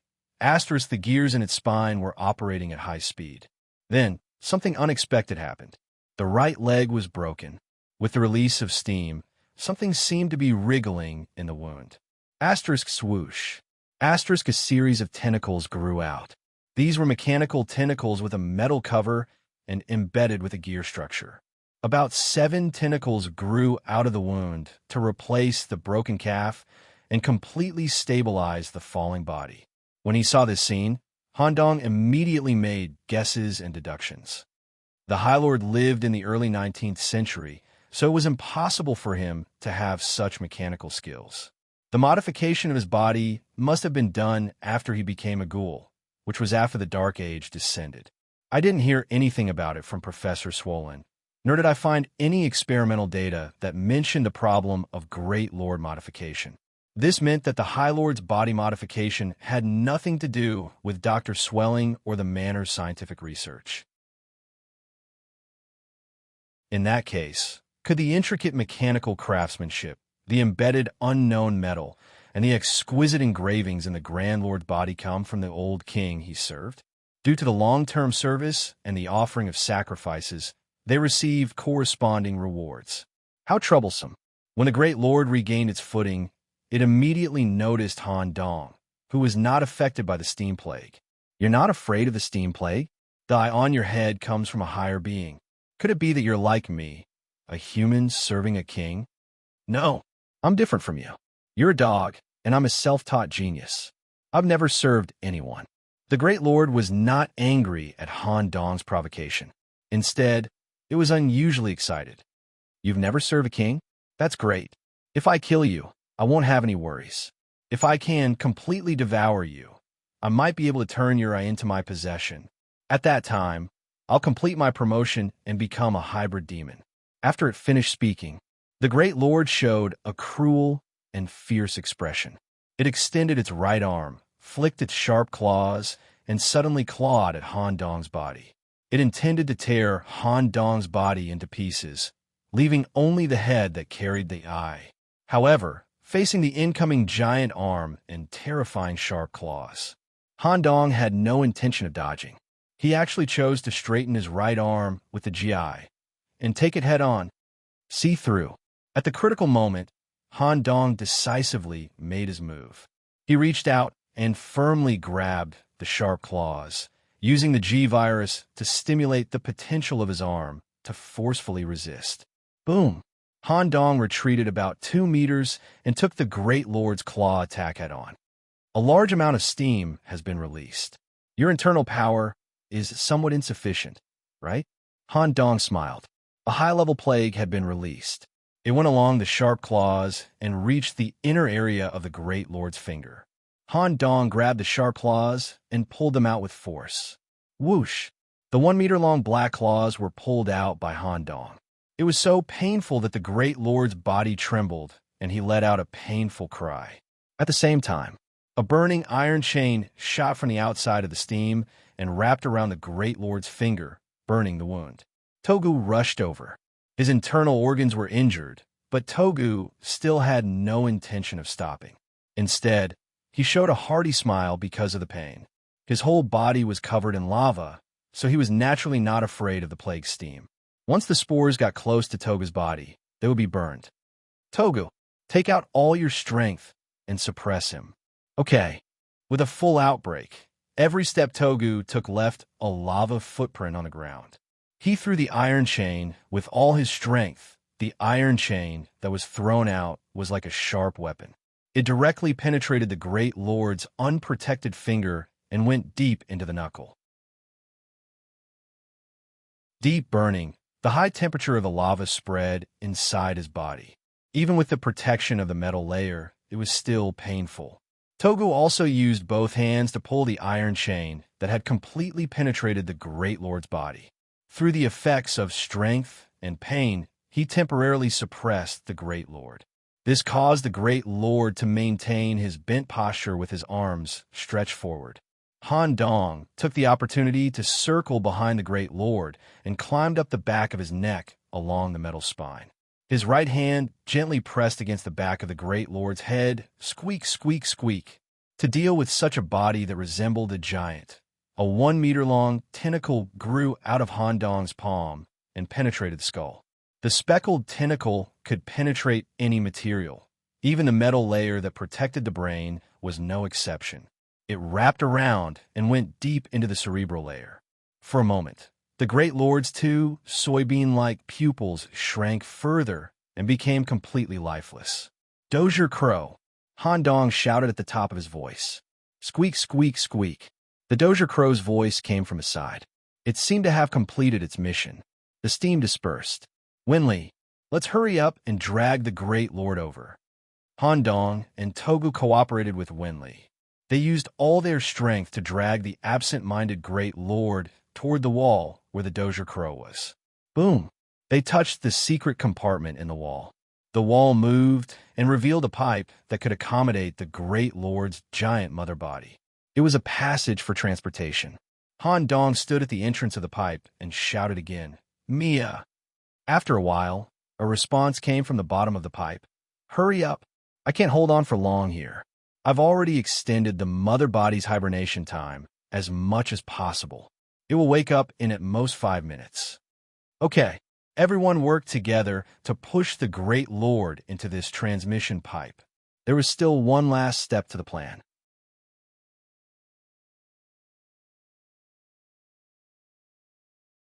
Chapter 257. Actually, Han Dong actually had a chance to kill the Great Lord when he made contact with the back of the head. But the Great Lord could not die. Based on the information Han Dong had gathered so far, even if the Knight Regiment had set Lord Stewart as the final boss of this training, he would still be able to defeat it. That did not mean that the true master of the manor was him. In Han Dong's view, the true master of this place was the mysterious mother in the nest, and the Great Lord was essentially just an important spouse of a mother. The reason why the Great Lord needed large amounts of medicine every day to support its weak body was because of its reproduction. Once Han Dong killed the Great Lord, there was a high chance that the mother would be enraged. Following this, two things could happen. First, Mother Berserk. The Behemoth Knights will start a shared mission for the entire team, requiring everyone to work together to kill the mother and purify the manor. Second, Knights Disposal. The Knights will directly intervene to deal with the mother and end the training. Either way, it was disadvantageous for Han Dong, who wanted to steal the deed. Han Dong needed to successfully steal the deed before the training ended without disturbing the mother. In addition, Han Dong's current tentacles did not allow him to directly obtain memories from the Great Lord's head. The only thing that Han Dong could do was make the Great Lord fall into a period of stagnation.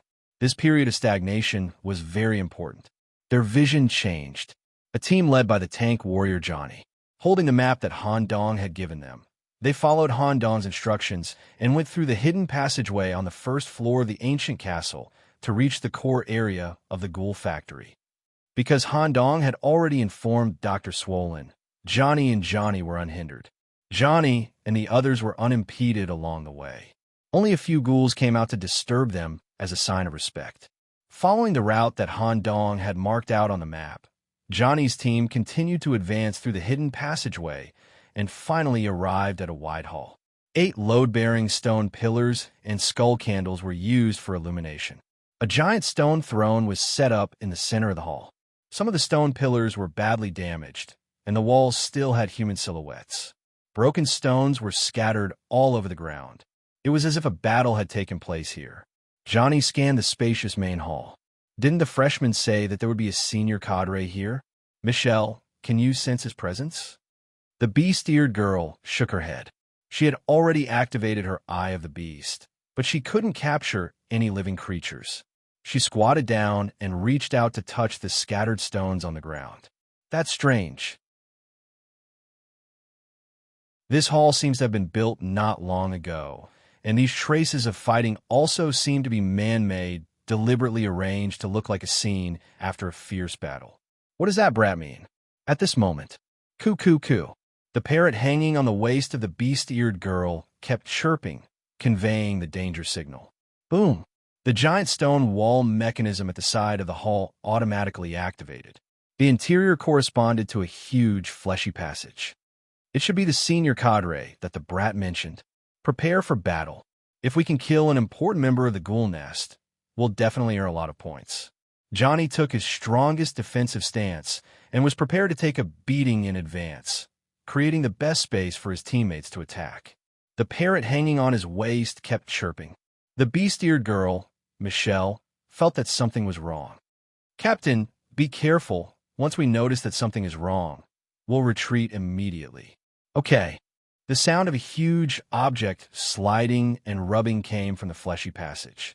A gigantic ghoul slid out of the passage steadily and landed in the main hall. The stone wall mechanism activated to hide the passage. If one looked closely at the ghoul, they would realize that its spine was completely made of metal. Johnny was shocked. What a huge ghoul! It must be the commander of this underground lair. Everyone, prepare for battle. At the same time, the time of the consciousness disturbance ended. The Great Lord's pupils returned to normal, and he gradually regained consciousness. Why was my consciousness interrupted just now? What did that brat do? Anger, the burning pain from his fingers, and the mechanical tentacles that replaced his calf. He hadn't been injured so badly in a long time. The main hall hadn't changed, and even the shattered stone pillars and walls were the same. The Great Lord didn't suspect anything.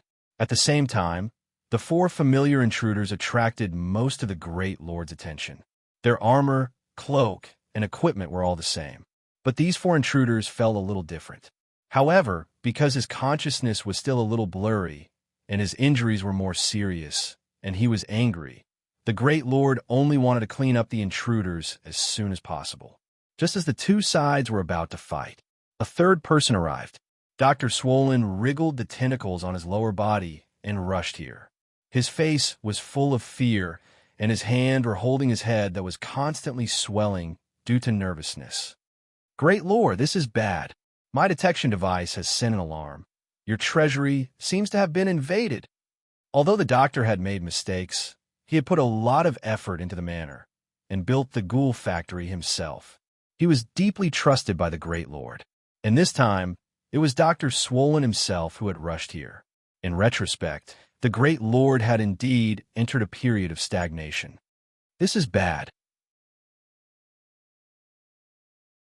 Land deed. The land deed was more important than the Great Lord's life. If he really lost it, he would fall into an endless abyss and would never be able to climb back up. Regardless of whether what Dr. Swollen said was true or false, he had to personally confirm the issue of the land deed. Doctor, you have to temporarily block these intruders at all costs. I want to confirm whether the treasury has been invaded, as well as the issue of the land deed. Yes. Sir, quickly confirm it. The land deed cannot be lost. The Great Lord ran at his fastest speed towards the stone seat in the center of the main hall. He extended his hand to touch the hidden button inside the armrest, trying to open the hidden passage to the treasury. Dr. Swollen naturally witnessed the entire process, and he touched the position of the switch and memorized it in his heart. At the same time, the doctor arrived in front of Johnny's small group. Staring at Dr. Swollen, whose aura was not weak at all, Johnny's group of 4 was on full alert. Because they were facing 2 high-level existences at the same time, the small group even had the intention to retreat. Who knew that the situation would suddenly change? When Dr. Swollen arrived in front of them, he did not have the slightest hostility. Instead, he revealed a kind smile and said, "Long live Lord Nicholas." Johnny and the rest were stunned. What was this situation? The professor continued, "All of you must help Lord Nicholas stall the Great Overlord. This is Stuart's Great Lord?" Johnny stared at the great ghoul that was fiddling with the stone seat and took 2 steps back in fright. "Don't worry, the Great Lord is already injured, and I will also send the ghoul army to support you." After Dr. Swollen gave his instructions, he immediately went through the transmission passage on the other side to the real main hall of the ancient castle and told Han Dong about the information of the treasury switch. Once the doctor left, a large number of ghouls rushed into the fake main hall, and together with Johnny and the rest, they stared at the Great Lord of Stuart, who had not been able to open the secret passage to the treasury. What's going on? Looking around at the ghoul army that was assisting their group, staring at the big boss of the group training that had suddenly slid here, recalling how Dr. Swollen had called him Lord Nicholas, everyone was stunned.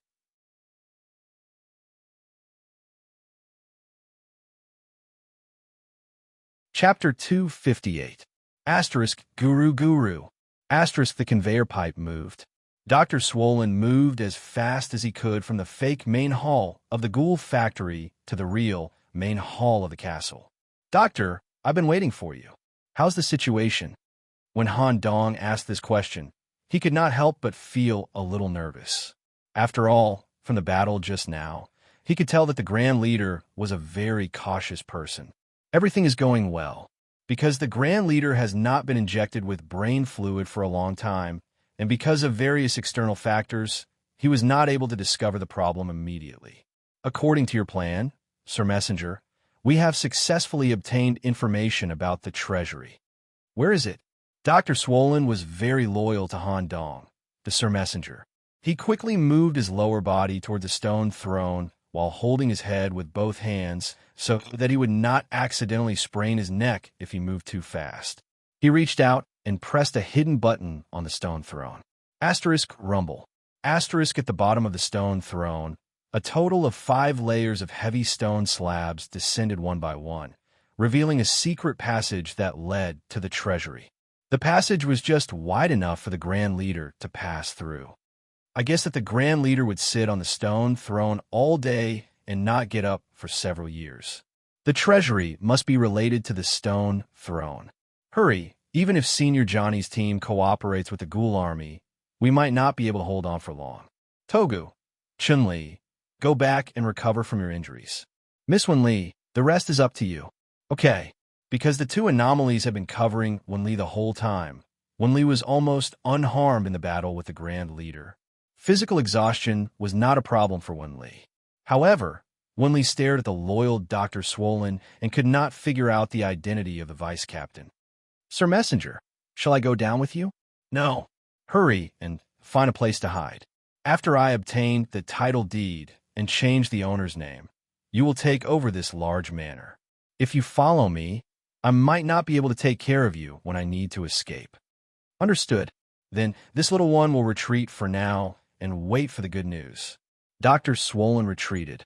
Han Dong took Wen-Li and entered the secret passage as quickly as possible. They only relied on the kerosene lamp to go deeper into the dark passage. After a while, a dark stone door with a heavy aura appeared in front of them. The dark golden mark on the stone door, withered arm, looked very familiar. Han Dong had seen such a mark in the manor more than once. It was the mark of a certain old king. The stone door did not have a keyhole. It seemed that it needed to be opened in a special way. Without any hesitation, Han Dong stretched out his hand and touched the dark golden mark. Because of the touch of an external object, terrifying withered arms immediately grew from the surface of the mark and grabbed at Han Dong. Break! Han Dong glared at the little devil eye with all his might, suppressing these filthy arms. At the same time, he took out the Book of Dead Souls. I copy. Through the spotted tentacles growing out of his palm, he drew a formation that could absorb pollution on the surface of the stone door. When the drawing was completed, the array immediately canceled out the dark golden mark on the door. Boom! Han Dong was sent flying more than 2 meters away. There was a trace of blood at the corner of his mouth. The tentacles in his body were damaged to a certain extent. Vice Captain, don't worry about me. I've already broken the seal on the door. Next, I need Miss Wen-Li to use all your strength to force open the locked stone door. No matter what, you have to open it. Otherwise, we'll all die here. Okay, I'll definitely do it. Recalling the scene of Han Dong climbing onto the great demon lord's body to save her in the previous battle, Wen-Li gritted her teeth and tried to push the heavy stone door of the treasury. She found that it was difficult to move. Vice Captain, please take me out later. I might be exhausted and fall into a weakened state for a long time. Okay. Wen-Li's eyes were unusually calm. It seemed that she was about to use her trump card. She took out a bottle of fiery red potion from the inner layer of her huge backpack. This potion came from Wen-Li's master. She was allowed to use it when her life was in danger. Once she drank it, it would have a great effect on her body, and she would be weakened for more than half an hour. She drank the potion. Han Dong, who had just stood up from the ground, instinctively took a step back because he felt danger. What is this? An unimaginable force field spread out from under Wen-Li's feet. Her fiery red hair actually glowed. When she reached out and pressed on the stone door, 2 palm prints were left on it. Wen-Li pushed with all her strength. Crack, crack, crack. The sound of stones shattering could be heard continuously. Even the entire secret passage was trembling slightly. The stone door was an embedded structure. It was completely connected to the secret passage. In the end, Wen-Li forced a crack in the thick stone door. Together with a hammer, she created an opening, revealing the manor's treasury. Han Dong was not interested in the gold and silver treasures stored inside at all.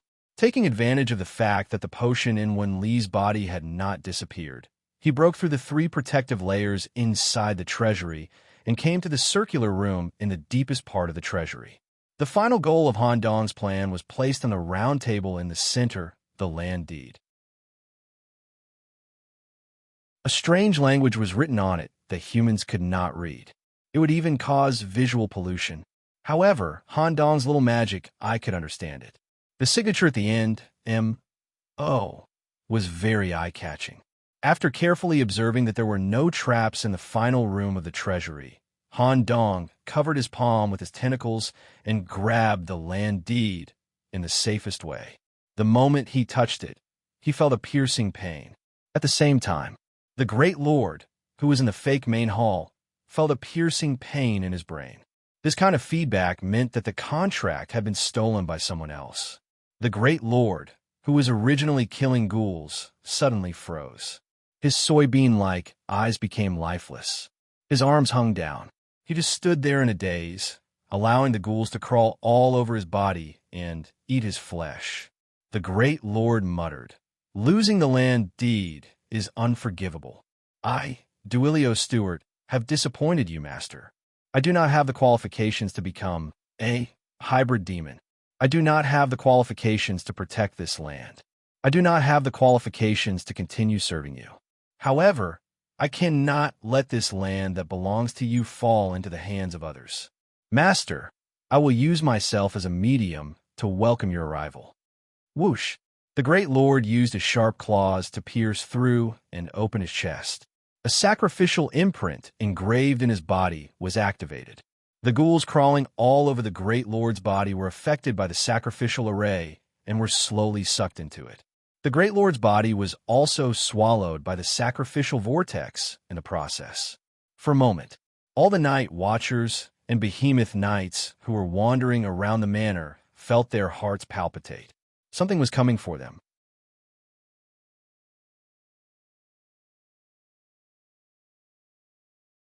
Chapter 259. Outside the dance studio. Deputy Leader Hydra personally took action at the critical moment and immediately rescued Abel, Dimps, and Dao. The interior of the dance studio was already overflowing with the polluting white mucus due to the white woman's self-destruction. "You little brats. How did you get here?" From Hydra's point of view, the dance studio was the important and dangerous entrance to the nest. It belonged to the hidden area of the castle area. This place also involved a hidden mission. After completing it, one would obtain a large amount of points and special rewards. It would take at least 3 days to find and enter this place. Moreover, the strength of the nest's gatekeeper was above that of the family cadre. The fact that this group of freshmen could directly kill the white woman was completely out of the deputy leader's expectation.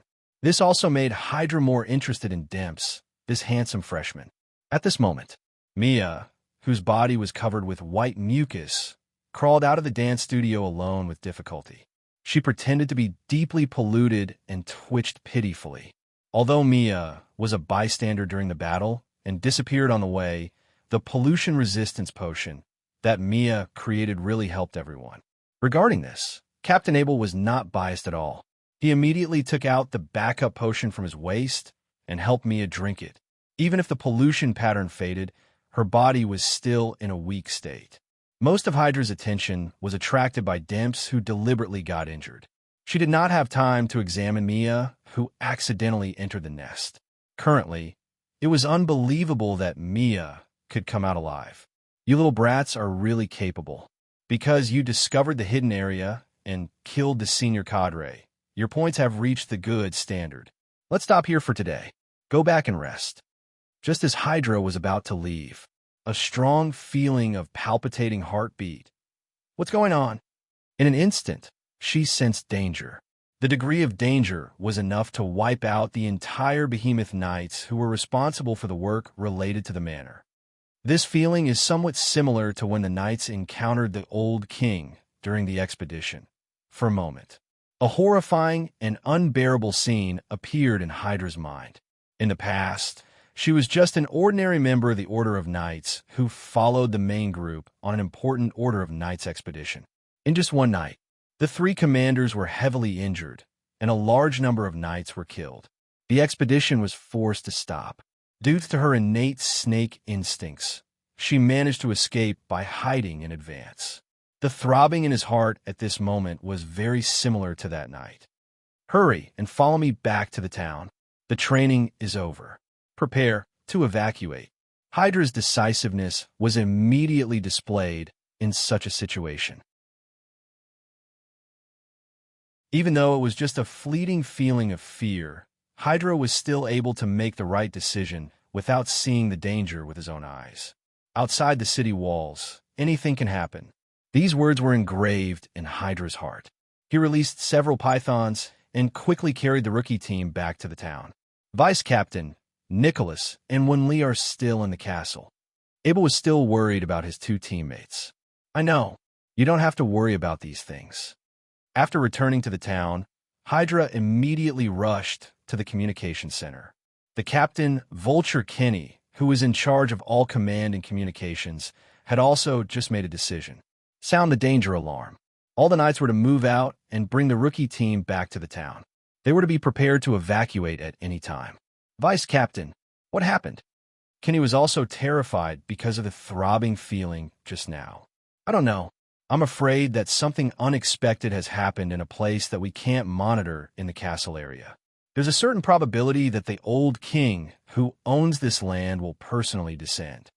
This is just a small piece of land. How could it attract the old king? Kinney was shocked.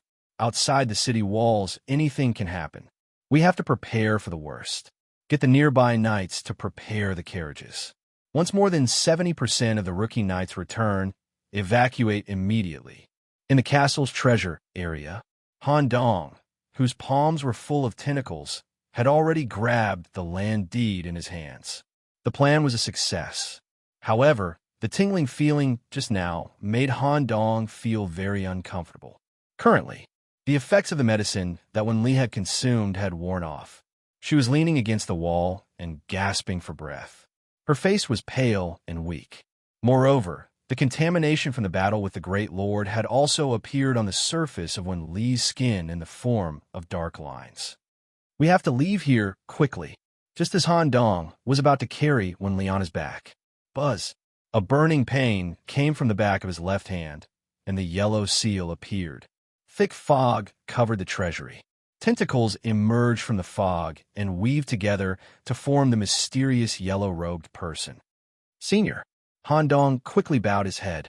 At the same time, Han Dong also tried to protect Wenli to prevent her from being contaminated.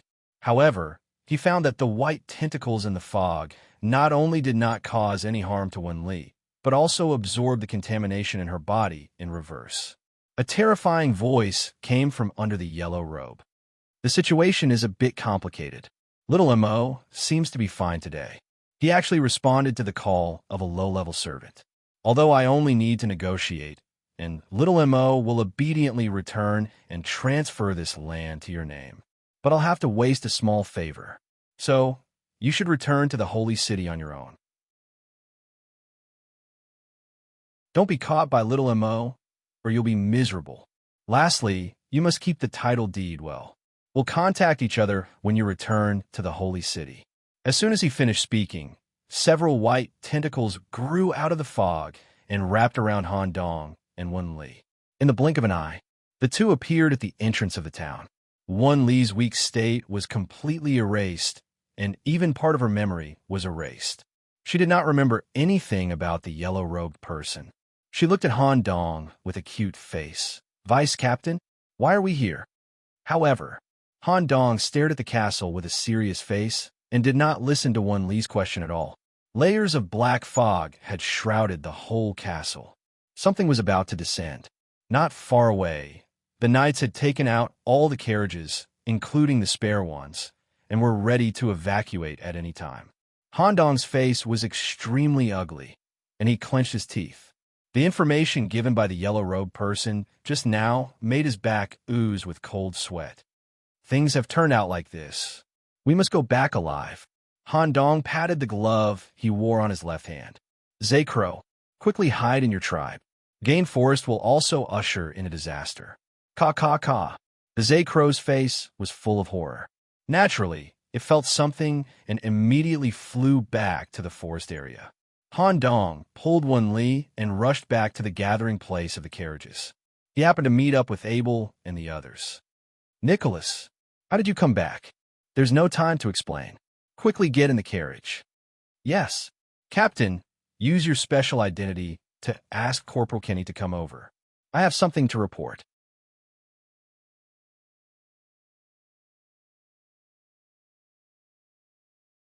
Chapter 260. At the same time, in the castle's upper area, Blood Knight Lucius and his team had just eliminated a large portion of the contamination in their bodies with the help of external objects. Just as they were about to open the elevator and head to the main hall, a night watcher who had transformed into a cheetah rushed over. "Didn't you hear the alarm? Quickly evacuate the castle." Since the night watcher had personally come to inform them, something terrible must have happened. Lucius and the others weren't foolish enough to ask what was going on. They had a vague feeling that this sudden incident was related to the newcomer. Lucius' team immediately followed the night watcher and evacuated. They discovered that there were a large number of night watchers assisting in the evacuation in the castle area. Not only that, but these battle-hardened night watchers looked flustered. The calmness of an official night had long disappeared. What happened?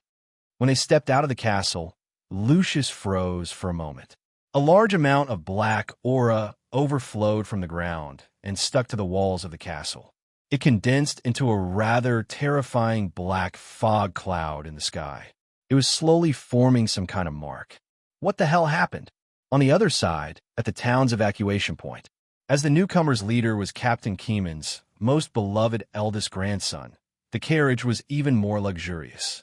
The carriages for the newcomers were also luxurious and large. They were pulled by high-quality, steam-modified horses. Their speed, safety, and stability were all top-notch. After a while, Abel used his identity to call Captain Kenny over. "What's the matter? Hurry up and say it."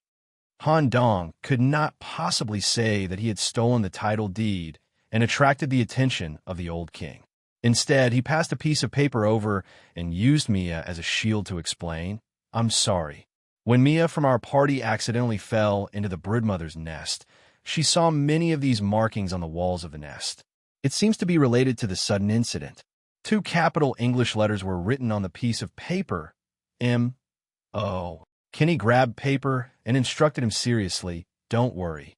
We, the Behemoth Knights, will definitely send you back to the Holy City safely. No matter what happens on the way, as long as the carriage is still moving forward, don't have any other thoughts. Just stay in the carriage. What will appear next will be an existence you can't even imagine." After saying that, Kenny left the carriage and handed the information to the deputy captain. Han Dong only did this to remind the knights that the old king was about to arrive and there was not much time to wait. When necessary, some people had to be abandoned. Boom! The earth trembled. The strong tremors caused the horses to panic. One of the knights in charge of the horses calmed them down using a kind of beast language and his own ability. "Everyone get on your mounts." Deputy Leader Hydra could not hold it in any longer. It was not a good idea to continue waiting. Some of the apprentice knights who were deep in the soundproof area couldn't hear the alarm at all. Even if the night watchers were to look for them, they might not be able to find them in a short time. Boom! This time, it was an even stronger tremor. At the same time, a huge crack appeared in the tomb area. The crack ran horizontally through the entire hill where the castle was located. The black fog that gathered in the sky gradually condensed into the image of a withered arm. What happened next would forever be imprinted in the minds of everyone who participated in and was in charge of the training. Between the cracks in the earth, an indescribable giant arm suddenly stretched out.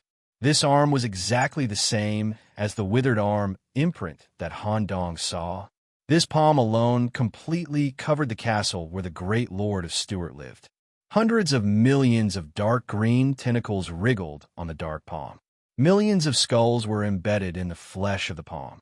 As the palm that belonged to the old king stretched out of the ground, countless wailing sounds came from the skulls. The palm pressed down. Boom! The castle that a large number of apprentice knights needed to spend several days to explore was destroyed in an instant.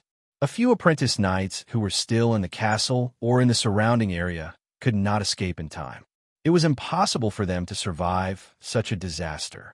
Even if they were not crushed to death, they would also be corrupted by the high-level pollution from the palm, and their bodies would rot.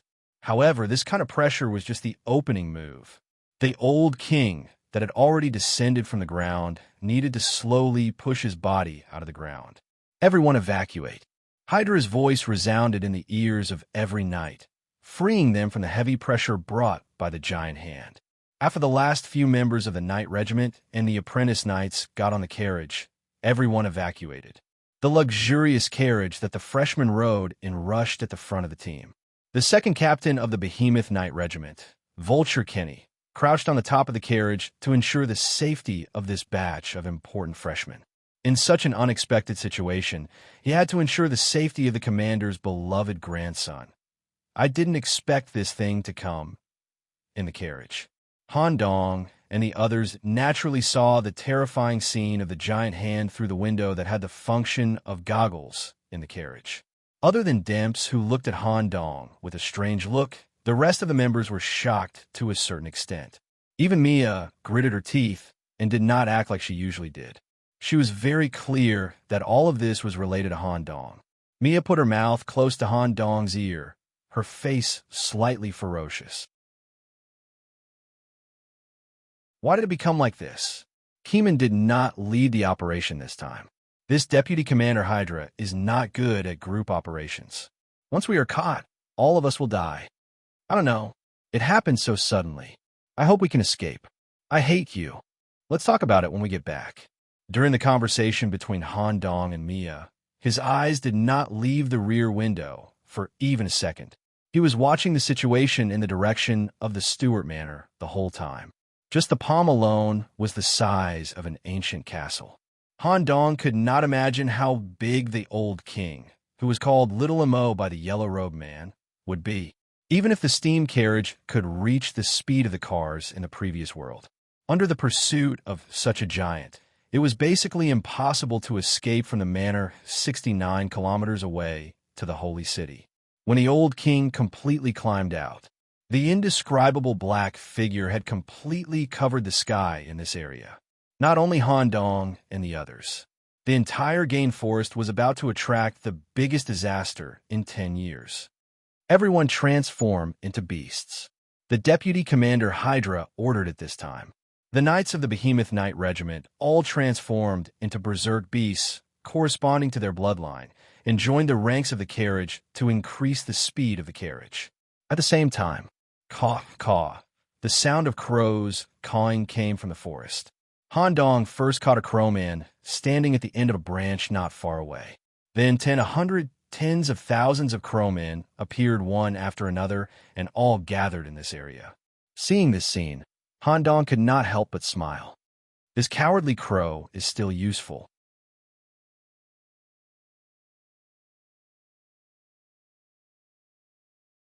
Chapter 261. So many crowmen. All the crowmen in Gaines Forest are here. There were close to 100,000 crowmen, completely covering the carriages. Even the Vice Captain Hydra was shocked by this scene. But the crowmen were wild monsters. They were created by the corruption of the crows and the spirits of the dead in Gaines Forest through the method of personification. Although they were neutral, their nature leaned towards evil. After all, crows were natural predators. Because they didn't know what the crowman's goal was, a brown lion running next to Hydra asked, "Vice Captain, do we need to chase these crows away? Escaping is already a big problem. How are we going to chase away this many crowmen? The biggest threat is the old king that has completely locked onto us. Once they catch up, I can only guarantee the safety of 2 corps members at most. It's strange. The crowmen usually don't act on a large scale. We need to take a gamble. Gamble that these crowmen are all on our side and want to help us escape. Without my orders, do not disturb them." "Yes, sir." Hydra looked up at the sky, full of crowmen. There were even a few hybrid demon level 3-headed shamans mixed among them. If they really wanted to fight these crowmen, the knights would have to pay a certain price. Not to mention, there was still the old king chasing after them. Now, they could only hope that the crowmen were on the knight's side. Inside the 6-man carriage, the teammates who had seen Han Dong and the crowman's intimate relationship stared at the crows and immediately thought of Han Dong. Winley asked first, "Vice Captain, these crowmen couldn't be—" "Yes." Han Dong only nodded and didn't say anything else. Staring at the crows in the sky, little magic, I noticed a few very special crowmen. They had 3 heads on their necks. Their feathers also had other colors: red, blue, purple. They held an ancient wooden staff decorated with feathers in their hands.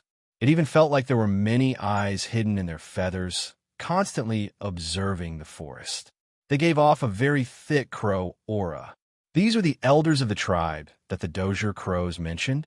His level seems to be quite high. Has he reached the level of a hybrid demon? At present, the staff in the hands of the elder was emitting a strange energy, and illusory crow feathers were appearing on the staff. There were a total of 4 such elders. The elders who were scattered in different areas simultaneously used this kind of secret technique. Black ripples spread out with them as the center. Any crowman that came into contact with the ripples would turn into a unique black feather that drifted down. The crowman's feathers would automatically stick to the surface of the knight's carriages. With each feather attached to the carriage, the weight of the carriage would be reduced. At the same time, it would also reduce wind resistance and provide a slight propulsion force for the carriage. The effect of a single feather wasn't too obvious, but when 100 feathers were stuck on the skin, the effect was quite strong. Other than the elders, almost all of the crowmen had turned into feathers like this and stuck themselves to the caravan, greatly increasing their speed.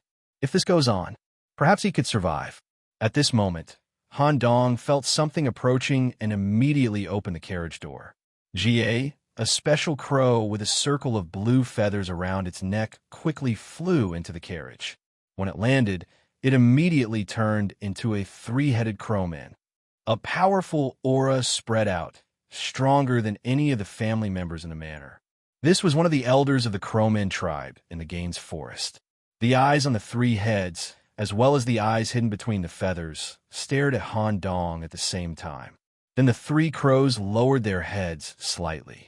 This kind of elder could perfectly imitate human speech and spoke in a rather standard English. Sir, the arrival of the Ghoul King is a great disaster for the Gaines Forest. This is all we can do for you.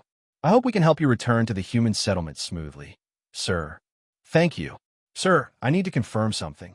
A crowman in my tribe who follows you, Dozier Crow, mentioned that Sir is willing to provide us with a shelter. In the presence of others, the elder used the word shelter instead of manor indeed. That's right. Good. The crowman tribe awaits your arrival, sir. After he finished speaking, the elder left the carriage, leaving behind a group of surprised people. Everyone, I hope you can keep the matter between me and the crowman a secret. Han Dong solemnly ordered. Of course, Abel's view of Han Dong was completely different now. Without the help of these crowmen, this training would most likely have ended in total annihilation. Boom, boom, boom. Every step of the old king that was chasing behind caused a high-intensity earthquake. Because the movement of the old king exceeded the maximum capacity of the Gaines Forest crust, there were abyssal cracks that were thousands of meters long in many areas. Wherever the palm fell, the trees were destroyed. Wherever the old king touched, a large number of dark green tentacles would grow out. An extremely terrifying plague began to spread in the Gaines Forest. Even if one could avoid all kinds of disasters and luckily survive. But if one accidentally looked directly at the true appearance of the old king, they would immediately self-destruct or lose their form due to their consciousness being unable to bear it. Countless evil creatures and monsters living in the forest died in this calamity. However, the situation of the convoy was relatively good. This speed, we could survive. Riding on the python, Chandra swam at the front of the convoy. With the help of the crow's feathers, it felt like it could completely offset gravity and adapt to all kinds of terrain. Even if there were continuous strong tremors behind it, and even caused large-scale changes in the terrain, it could still smoothly pass through the forest with the guidance of the full shifter knights and the assistance of tens of thousands of crowmen. The convoy rushed out of the Gaines Forest. They were now only 8,000 meters away from the Holy City Gate. The arrival of such a disaster-level old king, a huge body that covered the sky. There was no need to send a signal flare. Staring at the 100-meter-high walls of the Holy City, most of the trainee knights in the carriage were relieved. Most of them had even imagined that the city gate would be fully opened, and the knights would come out in full force to cooperate with the powerful cannon to fight against the old king. Indeed, Commander came on was already riding on the mammoth mount, leading the main force of the behemoth knights, waiting for the city gate to open. Along with them were the Knights of Plague, the Black Rose Knights, and the Holy Knights. The war was about to begin. However, just as the convoy rushed out of the forest, about 800 meters away from the convoy, at another exit of the forest, a personal knight who did not belong to the behemoth knights rode out of the forest alone on his unique warhorse. A terrifying warhorse that was completely made of bones. If one looked closely, one would even find that the grass that the skeletal warhorse stepped on would wither and die in a short period of time. The rider was covered in a black cloak and carried a very exaggerated white giant scythe on his back.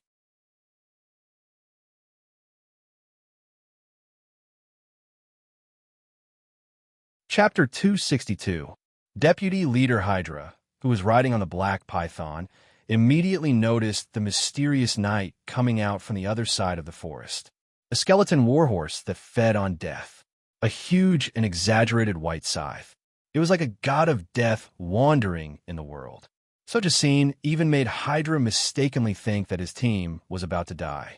That was the illusion that he saw in the last period of time. But after taking a closer look, this was indeed a knight. On his waist hung a pure black token with dark gold edges that Hydra had never seen before. The pattern of two swords crossing on the horse's head symbolized his identity as a knight. He felt Hydra's gaze. The mysterious person on the skeleton warhorse slowly turned his head. Under the cloak, only a pair of pure white and river-like eyes could be seen. Just a moment of eye contact made Hydra break out in cold sweat. Even his mount was affected to a certain extent. It changed its route and wanted to get as far away from this person as possible. For a moment, Hydra suddenly remembered that as the representative of the Behemoth Knight Regiment, he followed Commander came on to participate in various Knight Regiment meetings. There was a special Knight Regiment among the 13 Knight Regiments. For some reason, the regiment's commander never participated in the meetings. Every time, the Chief of Staff or the Deputy Commander would replace him. However, regarding this mysterious commander's absence from the important meetings, no one questioned him. It seemed that he had already received the approval of the Parliament. Could it be that this is? Just eye contact could evoke the fear in Hydra's heart. This person was definitely at the level of a commander, or even stronger, without the restriction of the forest terrain. The speed of the convoy was even faster as they headed toward the city gate at full speed. As long as the speed of the old king behind them did not change, the convoy would definitely be able to return to the city in time. Creak, creak. At the same time, along with the mechanical operation inside the city wall, the heavy North City gate was slowly opening. Commander came on, who was riding on the mammoth, was already impatient. He would definitely be the first to rush out when the city gate was fully opened. He would activate the behemoth bloodline in his body and use his strongest ability to fight the old king head-on. At the same time, there was also a female commander from the Black Rose Knight Regiment who would attack together with the Holy Knight Regiment's commander. She would also purify the plague and pollution to the greatest extent. The three of them would definitely be able to stop the old king if they worked together. Then, the offensive members of the Knight Regiment would provide long-range support and attack the weak points on the surface of the old king's body. The members of the Holy Knights would work together to summon the Holy Light to dispel the apocalyptic plague brought by the old king. Together with the cannons built by the Master Craftsmen and the Machinery and Craftsmen Association, they would definitely be able to repel this old king. The battle plan had already been decided 10 minutes ago. GAGA. In the meantime, a special crow flew into the holy city and landed on the top of the city wall, transforming into a special person wearing a black mask. Raven Prophet. The knights and guards on the city wall were weakened by the pressure of the old king. Mr. Black and White's arrival immediately reinvigorated their morale and made them ready to fire their bronze cannonballs at any time. As for Mr. Black and White's reason for coming here, it didn't seem like it was to participate in the war. The eyes under the black mask stared at the mysterious knight who came out from the other side of the forest. This person actually came back. Has he already transcended the realm of my astrology? I can't believe I couldn't sense it in advance. Below the city wall, the skeletal war horses that were originally galloping alongside the caravan actually slowed down on their own accord. What is this guy trying to do? The knights escorting the caravan couldn't understand this mysterious knight's behavior. The old king was just behind them, about 5 kilometers away from the holy city. If he deliberately slowed down now, he would definitely die. In the newcomer's carriage, the 6 newcomers naturally also observed this scene. Abel and Demps were both experienced and knowledgeable people, but they couldn't recognize this mysterious knight's identity. When Han Dong, who was leaning against the window, looked at this person with his little magic eye, he was blocked by a strong aura of death surrounding this person. Even if he could see through the aura of death, he couldn't see through the black cloak on this person's body. After staring for less than half a minute, his eyeballs were immediately covered with blood vessels, forcing Han Dong to look away and close his little magic eye at the same time. This is a knight? What is he doing? Under the gaze of all the knights gathered at the North City Gate and all the apprentice knights who participated in the training of the fleeing caravan, the skeletal warhorse stopped. The mysterious knight on the horse faced the old king who was chasing after him. He stretched out a white palm surrounded by the aura of death and gently patted the horse's head. The skeletal warhorse turned into a white bone crystal suspended in the air. With this person's guidance, the crystal accurately embedded into the groove at the core of this person's giant scythe. For a moment, a white aura of death that was visible to the naked eye spewed out from this person's body. From afar, a huge shadow of the Grim Reaper appeared behind him. The cloak fluttered. This person ignored the influence of gravity and quickly rose into the air, reaching a position parallel to the head of the Ghoul King. A palm that carried endless pollution and doomsday plagues passed through the forest and landed on the surface of the open space. This mysterious knight took down the giant scythe, and all the aura of death that was released was retracted back into his body. The giant scythe slashed horizontally. All the humans in the holy city could faintly hear the sharp sound of the blade cutting through space, and, at the same time, it was mixed with the faint hiss of the dead souls. The next scene completely stunned Han Dong in the carriage. Captain came on, who was planning to be the first to rush out of the city gate, also slowed down. White light flashed. Space distorted. Whoosh! In the blink of an eye, the giant scythe cut a circular abyssal crack in the ground, just enough to encircle the entire holy city. The crack not only blocked the path of the old king, at the same time, it also formed a moat that flowed with the water of the underworld. The crack was filled with the water of the underworld in a short period of time. Any foreign object that wanted to cross the river would have to pay the price without permission. Holding the giant scythe in one hand, the cloak fluttered in the air. The white eyes stared at the Ghoul King that had completely stopped. The two were in a stalemate. Mr. Black and White on the city wall released and raised his hand at the same time, indicating that no one should act rashly and that no cannonballs were allowed to be fired. The 3 knight regiments at the city gate also temporarily stopped their actions and waited quietly. 10 minutes. Half an hour. An hour. After waiting for a full hour, the disaster-level Ghoul King actually gave up chasing its target and returned along the same path. It returned to the underground world through the huge crack in the Stewart Manor. Seeing this scene, Mr. Black and White cracked a very natural smile on his mask. It's been 30 years since you left. You're back at the right time. The current leader of the Ultimate Knights, Death God Alex.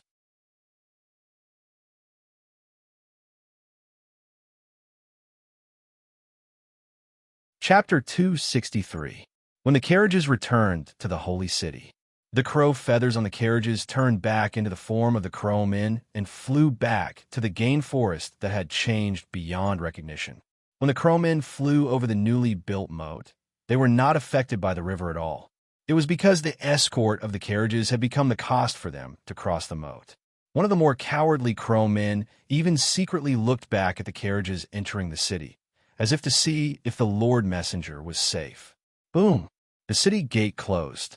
The carriages entered the city without any casualties, but the danger was not eliminated yet. The Knights of the Holy Pure Knights would conduct a holy inspection on the trainee knights in each carriage. They could not rule out the possibility that the low-level knights had fallen completely in the carriages after seeing the true face of the old god. The door of the carriage where the newcomers were opened. A blonde female knight wearing a pair of silver-rimmed goggles entered the carriage. Upon closer inspection, she was someone Han Dong knew. "Nicholas? Why are you here?" "Sister Wino." Han Dong was also helpless. Sometimes it was just so coincidental. "You're still alive, you're so lucky. I just got the news that Sophia and the others are fine." "Kars and the others are fine? That's good." The intimate conversation between Knight Wino Celeste and Han Dong also shocked the others. Knight Wino was a talented knight who was selected by the Holy Pure Knights because she was highly rated in the last night selection. Coupled with her blonde wavy hair and beautiful face, it was rare to see such a powerful and beautiful knight. So much so that the other 5 newcomers in the carriage had heard of her. Mia had a fierce look. She had a feeling that Han Dong would be snatched away by this woman. "Let's cut to the chase. I'll use holy purification on each of you. If you feel nausea, retching, dizziness, or any other discomfort, you'll have to come with me." The carriages of the newcomers had the best protection. In addition, the carriages were at the front of the group, so the people in the carriage were not stupid enough to look directly at the old king's face. The inspection went smoothly. Just as Knight Wino Celeste was about to inspect Han Dong, a black shadow flew into the carriage. Boom! At the same time, the carriage door was closed. At that moment, everyone in the carriage, including Knight Celeste, lowered their heads and whispered in unison, "The Crow Prophet." It was also when everyone shouted this name that black lines were connected to everyone's heads, slightly altering their memories and erasing all memories of Han Dong's secrets. At the same time, it also caused them to fall into a state of stagnation. This included Knight Celeste as well. Mr. Black and White had something to discuss with Han Dong in private. "Sir, you're really ambitious. You actually dared to steal something as important as the title deed. You even lured out the old king.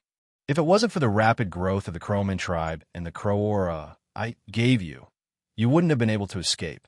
I'm afraid you won't be able to come back this time." "Indeed, I didn't think it through." There was a smile on the face of the Black Mask as he praised Han Dong. "However, you did very well. The title deed will definitely be useful to you.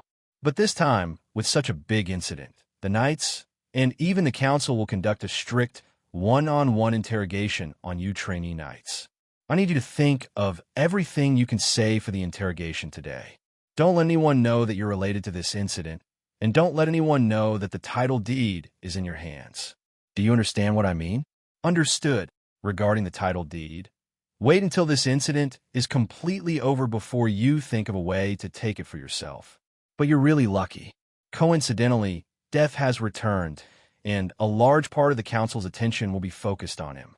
As long as you don't expose yourself, this incident will quickly fade away. Death. Is that the Knight's code name? That's right, the current leader of the Knights of Destiny, Death God Alex. He's also known as the Underworld Messenger, and is currently the strongest force in the Holy City. The strongest? There's no need for you to know now. Take advantage of the training this time, and consolidate your knowledge. Prepare for the next Destiny realm. Yes, Mr. Black and White. In the blink of an eye, the newbie carriage returned to normal, and no one knew that Mr. Black and White had been there. The routine inspection was over. The training outside the city that the Behemoth Knights were in charge of this time was terminated due to a level 1 emergency. The casualties were as follows: death toll, 18 people, including 15 trainee knights and 3 Behemoth Knights who were responsible for guiding people in the castle. Injury toll, 49 people, including 3 people who were deeply contaminated and fell into depravity. They have been sent to the Holy See headquarters for treatment. Since many teams had reached the pass standard, The award ceremony would continue as usual after the investigation of the incident was over. Han Dong was the biggest winner in this training. It was not easy for the 6 newbies to successfully survive and obtain a high evaluation in the training. When they parted ways, they exchanged contact information. When Blacksmith Winley looked at her vice captain, there was an additional look of worship in her eyes. After successfully escaping back to the city, Mia began to seriously consider her request for Han Dong. She had to come up with a perfect request to make Han Dong her private property. Brother Demps. When they parted ways, Han Dong called out to Demps. He handed over a backpack full of books collected from the High Lord's study. Happy working with you. Well, happy working with you. I may go to the library in the future. I hope that Brother Demps can receive me. Anytime. That was it. The council's investigation of the sudden Old King incident would begin tomorrow. Therefore, the trainee knights who were exhausted and rushed back to the Holy City could use the rest of the day to have a good rest. It was not easy to come back alive. Mia took this opportunity to pester Han Dong. Come to my treehouse tonight? Is this your request? This doesn't count. I'm just asking you. Okay, but I won't stay overnight. I just have some questions about the mother to ask you. The success of this plan is also thanks to you, Mia, for being able to connect such an important link. In this group of people, who else can do it except me? They paid a great price. Thank you. Han Dong gently placed his palm on Mia's shoulder. This action made Mia's heart tremble slightly. There was a change in her eyes. Then, she pretended to be cute, took the initiative to hold Han Dong's arm, and returned to the mystery branch together.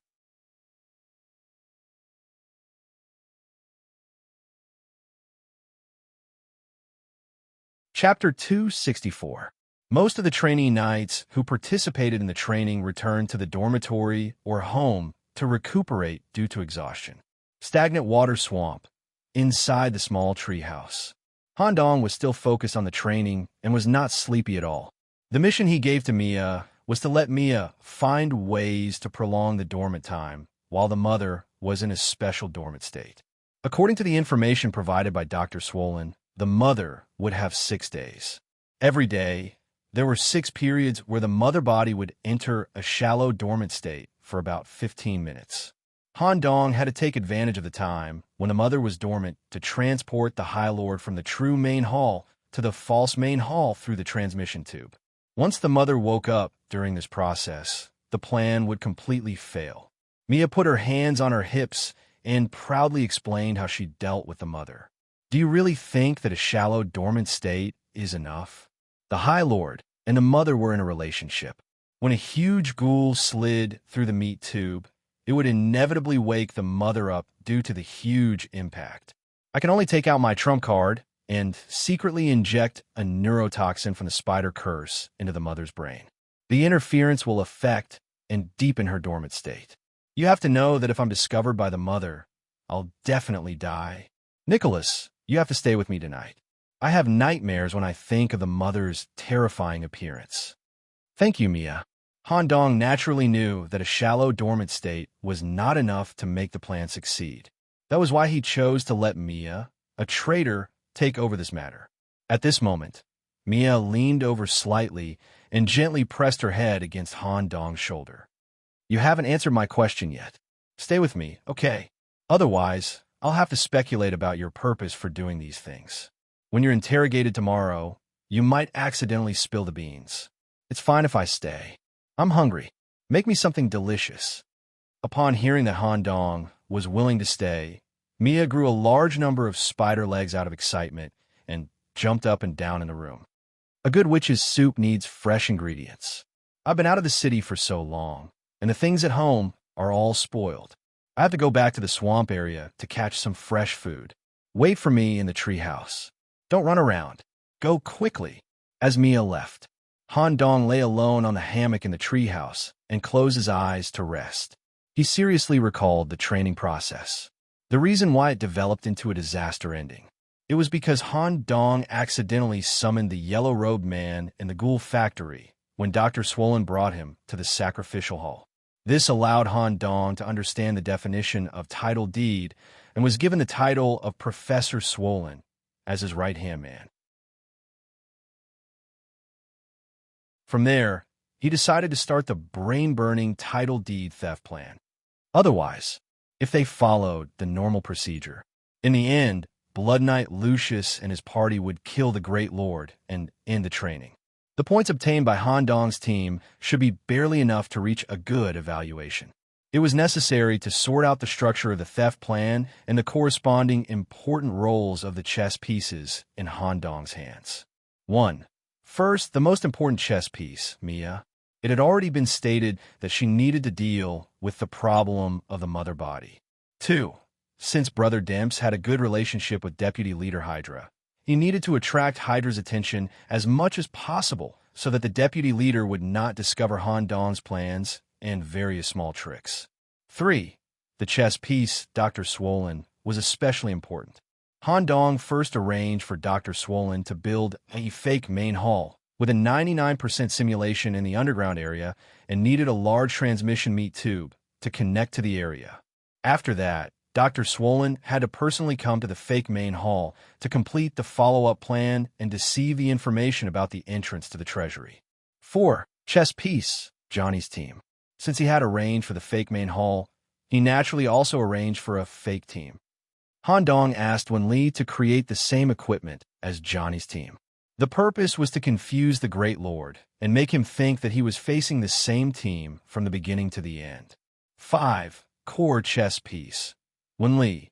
Wen Li's divine power and exquisite blacksmithing skills were the key to opening the treasury door. Han Dong only had one chance to go deep into the treasury. Bringing Wen Li would greatly increase the probability and speed of opening the treasury. In the end, not only did Wen Li's performance not disappoint Han Dong, but also exceeded his expectations. She did not hesitate to weaken herself to help Han Dong open the treasury door. In the future, if this girl needed any help, Han Dong would naturally return the favor. Moreover, such a pure and kind personality was also Han Dong's first choice to make friends with. After all the chess pieces were thrown out, Han Dong needed to be the main body and connect the chess pieces one by one. Although Blood Knight Lucius interfered along the way. But with the information of the ghost experiment, Han Dong successfully delayed this elite team and arrived at the main hall on time. Coupled with Miss Wen Li's armor-piercing ability, the cooperation of the two anomalies successfully suppressed the Great Lord. The plan was intertwined, and everything went smoothly. Unfortunately, Han Dong did not consider the worst outcome. The Great Lord was the first to learn that the land deed had been stolen. He did not hesitate to abandon his hundreds of years of cultivation and did not care that he would step into the ranks of hybrid demons if he took another step forward. He sacrificed himself and received a response from the old king. Phew, I'm still not careful enough. After reviewing everything, Han Dong summed up the experience of failure and perfected himself. When Mia brought all kinds of fresh frogs, lizards, bats, and other creatures living in the swamp and boiled a large pot of fresh and delicious witch soup, he found that there was an additional group of people in his treehouse. Togu and Miss Chun-Li appeared one after another. They had not eaten for a long time and looked quite hungry, especially Togu, who seemed to be very interested in this kind of dark cuisine. Togu drank the witch's soup, including the bottom of the soup. Burp! Togu burped and went straight to sleep on the only hammock. As for Miss Chun-Li, she did not seem to have any intention of returning to the prison. She kept her black hair covering her face and stuck close to Han Dong. Mia could not find an opportunity to take advantage of this. She felt that it was a mistake to let Han Dong stay. The next day, knock, knock, knock. A series of knocks on the door woke the two of them up. Chun-Li and Togu felt the arrival of outsiders and immediately returned to the prison. Before Mia's permission, the door of the treehouse was pushed open. The one who came was the master of the swamp, Witch Coronia. When she pushed open the door and saw the messy scene in the room, as well as the two disheveled youths who had just woken up from their sleep, the witch immediately imagined what had happened last night. Young people are like this. In the beginning, you two were reluctant to get together, but now that you've experienced death together, you're immediately honest with each other. Isn't it better to have fun early? If you die, you won't have the chance to have fun. Hurry up and tidy up. The council's censors have already arrived at the Dark Moon Tower. Prepare for the interrogation.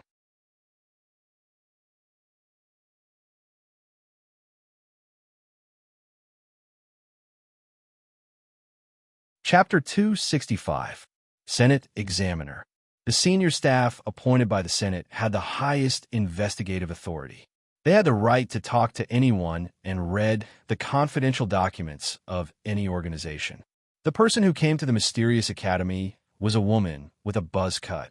She was dressed in a black monk's robe. She was currently in the high-level meeting room of the Dark Moon Tower, interrogating the trainee knights who were involved in the training. Apart from Han Dong and Mia, there were many sophomores and juniors. Among them was senior sister Jeanne, the shadow assassin and blood knight Lucius's team, whom Han Dong had offended before. She was used to wearing a skull mask. It's a bit troublesome. Senior sister Jeanne told the examiner about my contact with the Great Lord in advance. They'll be interrogating me on a deeper level. Han Dong had pretended to be an undead apprentice to gain senior sister Jeanne's trust at a critical moment. Under the current circumstances, it was impossible for senior sister Jeanne to take such a huge risk to lie for a villain like Han Dong. Han Dong had not received any notice in advance, so he could not completely believe that Mr. Black and White had secretly taken care of everything. He had a plan for the worst and come up with all the excuses. The order of the interrogation was from senior to junior. Senior sister Jeanne was the first to walk out of the meeting room. Wearing a skull mask, she did not even look at Han Dong and directly left the current floor. The interrogation progressed faster than expected. Or rather, the interrogator could see the essence of the matter in a few sentences. After a simple inquiry, the students who had nothing to do with the old king's incident were allowed to leave. Mia Semenovich. Yes, Mia had been in the interrogation room for more than twice as long as the previous students. However, when she walked out of the interrogation room, she secretly gave Han Dong an okay gesture. Warren Nicholas. Yes. Han Dong maintained his usual appearance and walked to the large meeting room. The examiner had a pair of gray eyes and asked Han Dong to sit opposite him. Briefly explain your experience during the training. I'll take the initiative to ask you about the details. Because of Mr. Black and White's warning, Han Dong had come up with a series of excuses yesterday. He told them about his experience in the castle district in a reasonable and logical way. Half of what Han Dong said was true. He explained in detail how he killed all the officers. The examiner was also shocked by Han Dong's performance. After all, it was rare for a freshman to kill so many officers. We will compare and verify your statement with the descriptions of all the freshmen in the future. If there are any problems, you will be immediately summoned to the Parliament's headquarters for further investigation. Of course, if there are no problems, the relevant points will also be credited to you. The award ceremony for this training is expected to be held in 2 days. Thank you, Inspector. Wait. Han Dong, who was just about to leave, was suddenly called out. He was shocked. To be able to achieve such results as a freshman and also complete the Night Watchman mission, the higher-ups will increase their attention on you. I hope you can perform better before you become an official knight. Definitely. After walking out of the interrogation room, Han Dong breathed a sigh of relief. In the excuse Han Dong made up, he tentatively mentioned that he had been in contact with the Blood Knight squad in the castle. Unexpectedly, the interrogator did not delve into it. This meant that senior sister Jeanne had skipped over this matter and even helped Han Dong cover up his contact with the High Lord. Han Dong and Mia left the current floor together. When they arrived at the waiting area for the elevator, a black shadow flashed past. In an instant, Han Dong was forcefully pressed against the wall. At the same time, there was also a shadow that could move freely. It held a short knife and placed it on Mia's neck, indicating that she should not act rashly. The person and shadow moved at the same time. The person who pressed Han Dong against the wall was senior sister Jeanne. Senior sister? Hello. Han Dong greeted her awkwardly. Tell Mr. Black and White that I hid your matter as requested. Captain Lucius and Luan Zay also hid your matter. Thank you, senior sister. Despicable fellow. Don't think this is over. Don't let me see you outside the school. Senior sister, I didn't have a choice. You guys made the first move. Ha! Besides, isn't everyone fine? Senior sister Jeanne had already conveyed the message and was too lazy to continue talking nonsense. In the blink of an eye, she blended into the black shadow and left with the elevator that had just descended. Mia, who was being held hostage, was not angry at all. Instead, she asked Han Dong with interest, "Wow, Jin Mikaziki, this is the senior sister of the Doctor of Shadows research group. She's one of the students in the mystery branch who is best at assassination. Just like us, she entered the school with excellent grades. Nicholas, how did you provoke her? No wonder she's so powerful. I accidentally bumped into senior sister Jean's squad in the second half of the plan. In order not to affect the plan, I had to trick her. You even dare to trick a student in the seed-breaking stage. You're really something. Haha, I had no choice. It seems that after meeting me yesterday, Mr. Black and White want to talk to the students related to me one by one. As for the interrogation, as long as I'm fine, everything will be kept under wraps. Mr. Black and White is really useful. Han Dong actually felt a little strange yesterday. He clearly had a day of rest. So why did Mr. Black and White look for him in advance instead of asking him to go to the stargazing room to talk? Now it seemed that for the rest of yesterday, Mr. Black and White secretly took care of Han Dong's funeral and smoothed out any potential leaks. Han Dong didn't know how to thank him for this. Mia, I'm going to the stargazing room. The training is over. You've worked hard. See you at the awards ceremony in 2 days. Okay, I'll think of a request for you in 2 days. I want you to accompany me at all times in the future. Han Dong, who was sitting on the elevator, stared at Mia's figure. He had to admit that although Mia's personality was a little problematic, her performance in this training showed that she was indeed a very reliable teammate. At the same time, Han Dong also realized something. He was definitely not the only genius, freak, or alien in the Holy City. In this 6-person freshman squad, Abel's 100 Beast bloodline and Wen Li's physique were unique. In the future, they would definitely grow into the core pillars of the Holy City. Demps Martin, this person's secrets might not be any less than Han Dong's. They arrived at the stargazing room. As soon as Han Dong stepped into the room, he knelt down on one knee to express his gratitude. Mr. Black and White stretched out his hand and motioned for Han Dong to sit on the sofa opposite him. He had something to say to him. A soft and distant voice came from under the mask. If you can pass today's interrogation smoothly, everything will slowly calm down. Captain Alex has returned to the city, and there will be some changes in the council because of his return. When do you plan to leave the city? Sir, you can even predict this? I'm going to... Just as Han Dong said this, he felt a burning sensation on the back of his left hand. The yellow seal appeared.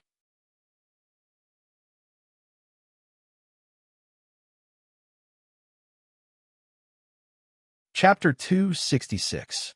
The Senate examiner had just left the Dark Moon Tower and boarded the carriage. He seemed to have sensed something and immediately opened the carriage's curtains to look at the top floor of the tower. Is the Crow Prophet divining the whereabouts of the King of Ghouls? This moment of contamination is very uncomfortable. The examiner still had a lot of things to do, especially regarding the return of death. Moreover, Mr. Black and White often dealt with creatures outside the city, so the examiner did not investigate the strange feeling that flashed through his mind. Stargazing room. With the appearance of the yellow seal, a large amount of white mist immediately spread in the air. After a while, a mysterious person wrapped in a yellow robe appeared on the empty sofa in front of the fireplace. At the same time, Mr. Black and White gently pushed a special cocktail in front of the yellow robe man. Squeak, squeak, squeak, a white tentacle emerged from his sleeve. He thought that the yellow robe man would use the tentacle to wrap the glass around his mouth and drink it. Unexpectedly, the tip of the tentacle directly evolved into a mouth. First, he stuck out his tongue and licked a small mouthful. Then, he drank the cocktail in a few mouthfuls. seeing that the cocktail was to his liking. Mr. Black and White waved his hand. A fresh body that was stitched together fell in front of the yellow-robed man through the hidden compartment in the roof. The function of the stitched body was very simple. It was used as a voice tool for the yellow-robed man. After all, the language of the yellow-robed man was not something that humans could understand. It was more troublesome to communicate through writing. Squeak! A tentacle entered the back of the stitched body's head. In an instant, it was given a strong vitality. Click, click! The sound of bones rubbing against each other was heard.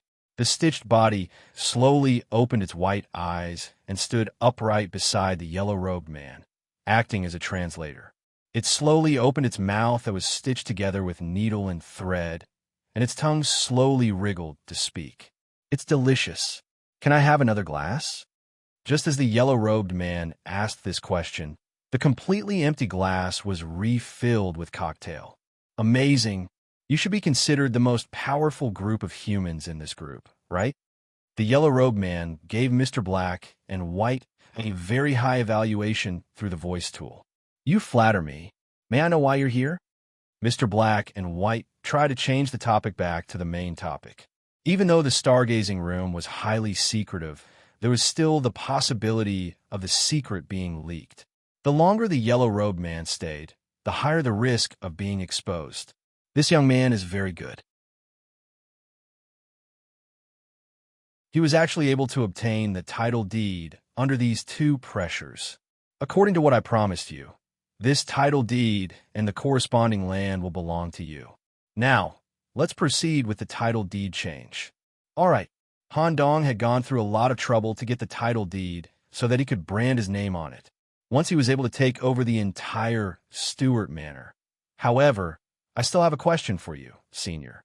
The true meaning of the title deed seems to be extraordinary. The Croman Elder seems to want his tribe to be able to live in the territory that corresponds to the title deed.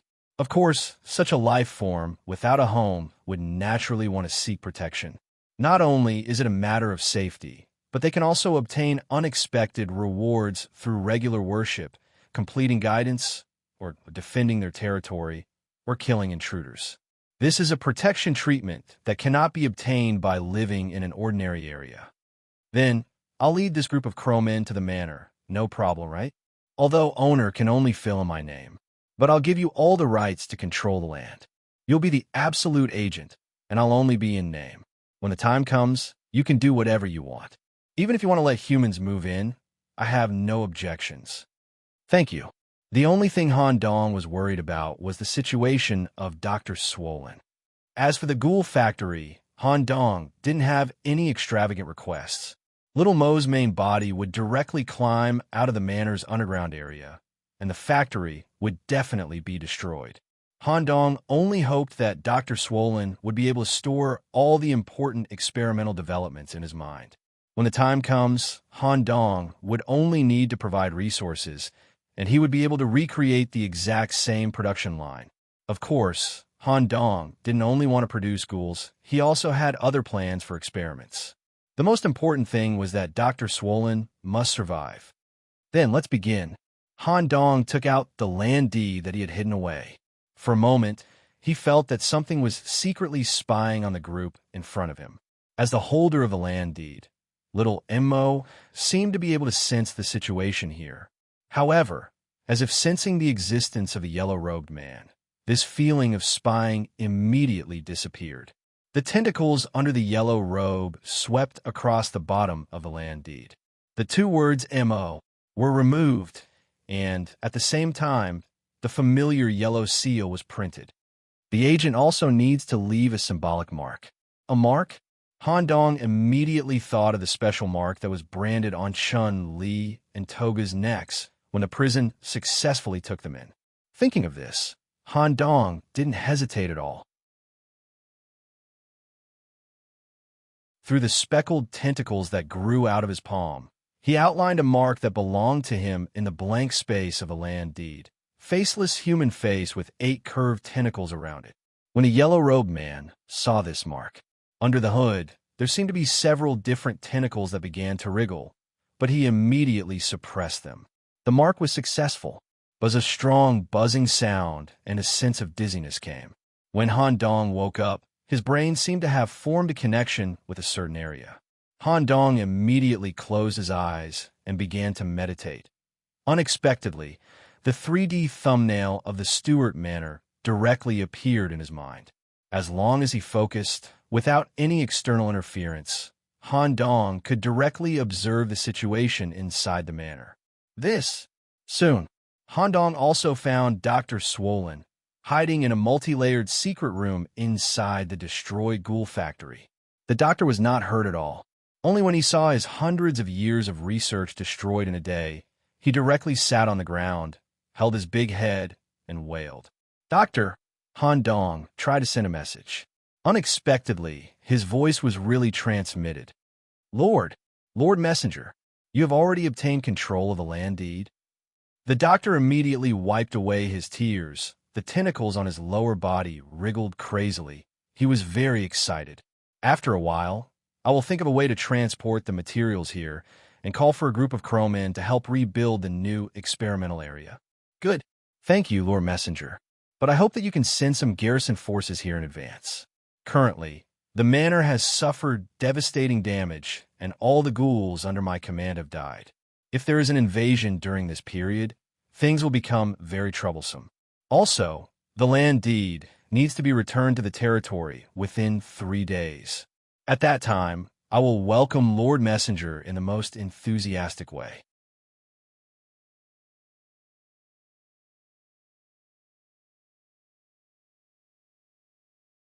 Chapter 267. The title deed changed. The white mist dispersed. Currently, the yellow-robed man was quite satisfied with the authors in his hands. He wanted to wait for a while and completely squeeze out the value of the current authors before asking Mr. Black and White for the authors. Staring at the title deed that had been branded on the table, Han Dong finally felt relieved. All the gains from this training were too small compared to the title deed. With the ownership of a piece of land outside the city, Han Dong could do a lot of things in private. For example, he could build a small alchemy house and mass-produce some kind of potion to sell in the Holy City. This would make his own economy far better than the average knight's. Once he had money, a lot of things would be convenient. The most important thing was that with the help of Dr. Swollen, an experienced ghoul production expert, Han Dong would secretly have a strong army outside the city. Mr. Black and White crossed his hands and supported his chin, saying seriously, "The next time you go out of the city will be after the training awards ceremony. At that time, you will go to the North Gate alone in disguise. I will wait for you there. As for the supply channel between the Holy City and the Stuart Manor, I will think of a way for you. However, you will have to be responsible for the transportation and the source of the supplies." "Okay. Thank you, Mr. Black and White." The most difficult thing was the supply channel. Even an official knight was not allowed to leave the city without a proper reason. Only someone like Mr. Black and White had the right to freely enter and leave the Holy City without any restrictions.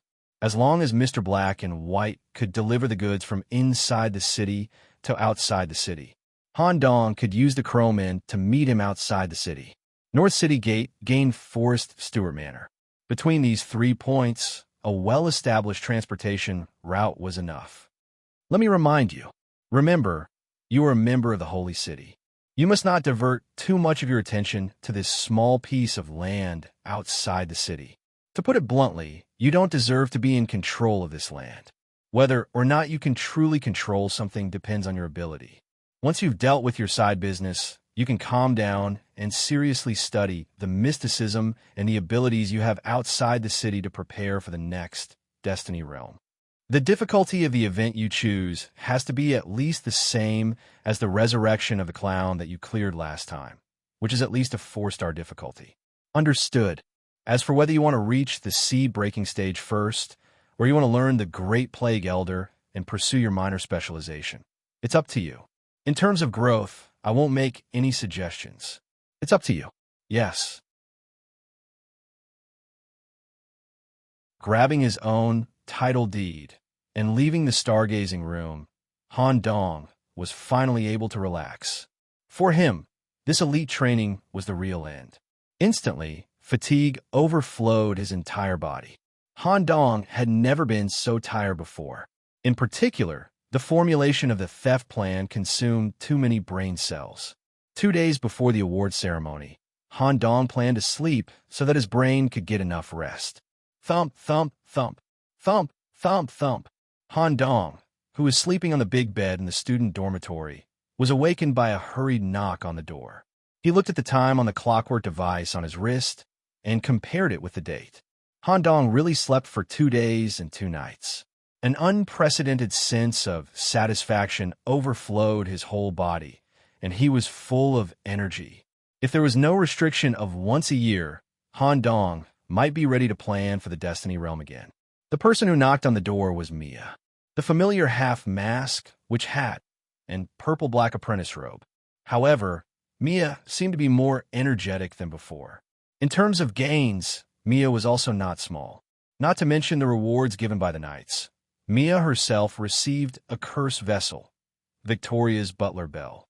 In addition to summoning the cursed souls of the farm owner's family, the bell could also directly use the power of the curse to strengthen. It was perfect for Mia, who was a curse controller. Hurry up. The awards ceremony is about to begin. Got it. Under Mia's forceful pull, they arrived at the administrative night building in the college on time. The apprentice knights who survived and met the requirements were gathered here to receive the commendation. When Han Dong and Mia entered, the freshman group immediately waved to them, especially the blacksmith in the team, Wen Li, who almost shouted the words vice captain out of excitement. In addition, a murderous aura came from the side. Glancing over, he saw Blood Knight Lucius waving at him. Lucius held the heavy Crimson Knight helmet in his hand, revealing the true appearance of the Blood Knight for the first time. He had a head of long, smooth black hair and a handsome face like that of a vampire. Murderous intent came from the blood-red eyes. Han Dong could only smile awkwardly and immediately join the ranks. The evaluation of this training was divided into 3 grades: qualified, good, and excellent. Those who could come here had at least reached the minimum standard. Since the training was interrupted due to the Old King incident, most teams' points only reached the qualified standard. However, in addition to the certificate of qualification, the Knight Regiment also gave the lowest level medal, Survivor. The medal was valid for 1 year. With the medal, one could enjoy a 5% discount when shopping in the Holy City. At the same time, one could receive an additional 5% gold coin income when accepting missions from the Adventurers Guild. Everyone was very satisfied with this kind of compensation. Next, the apprentice knights who had achieved good results would be announced. In the first-year team, except for the 2 captains, Han Dong and Abel, the rest were in the list. This also made the apprentice knights and staff members present look at this batch of freshmen in a new light. The vice captain, Hydra, presented the awards.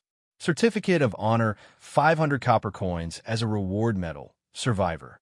The most valuable of these was the Good certificate. It would allow the apprentice knights to have a better stepping stone when they graduated and participated in the knight selection. Next, the Excellent certificate would be issued. Captain Kamon was present in person. Before announcing the list of outstanding members of this elite training, I need to make one thing clear. Since the Great Lord died due to self-sacrifice, the predetermined reward medal, Ghoul Killer, will not be issued. When he heard this, Blood Knight Lucius showed a fierce expression. He was originally determined to get this extremely useful medal, but he lost the opportunity because of a newcomer. The function of this medal was definitely not comparable to the lowest level medal, Survivor, which everyone had. Its true function was comparable to an excellent or even infinitely close to an epic fate equipment. Crusader, Lucius Tother, Library, Renzi Fiji, Mysterious, Gene Mikaziki Control, Abel Ryan, Mysterious, Warren Nicholas. The above 5 people performed extremely well in this training and reached the standard score. They were awarded the Excellent Certificate of Honor. At the same time, they also completed the difficult Night Watchman mission through their insight. Everyone was shocked when they heard this. Blood Knight Lucius immediately cast a surprised look. These two brats also completed the Night Watchman mission.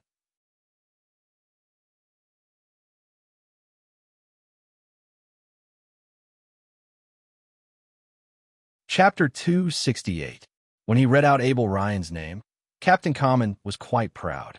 To be able to get an excellent evaluation as a freshman was something that had not been seen in the past 10 years.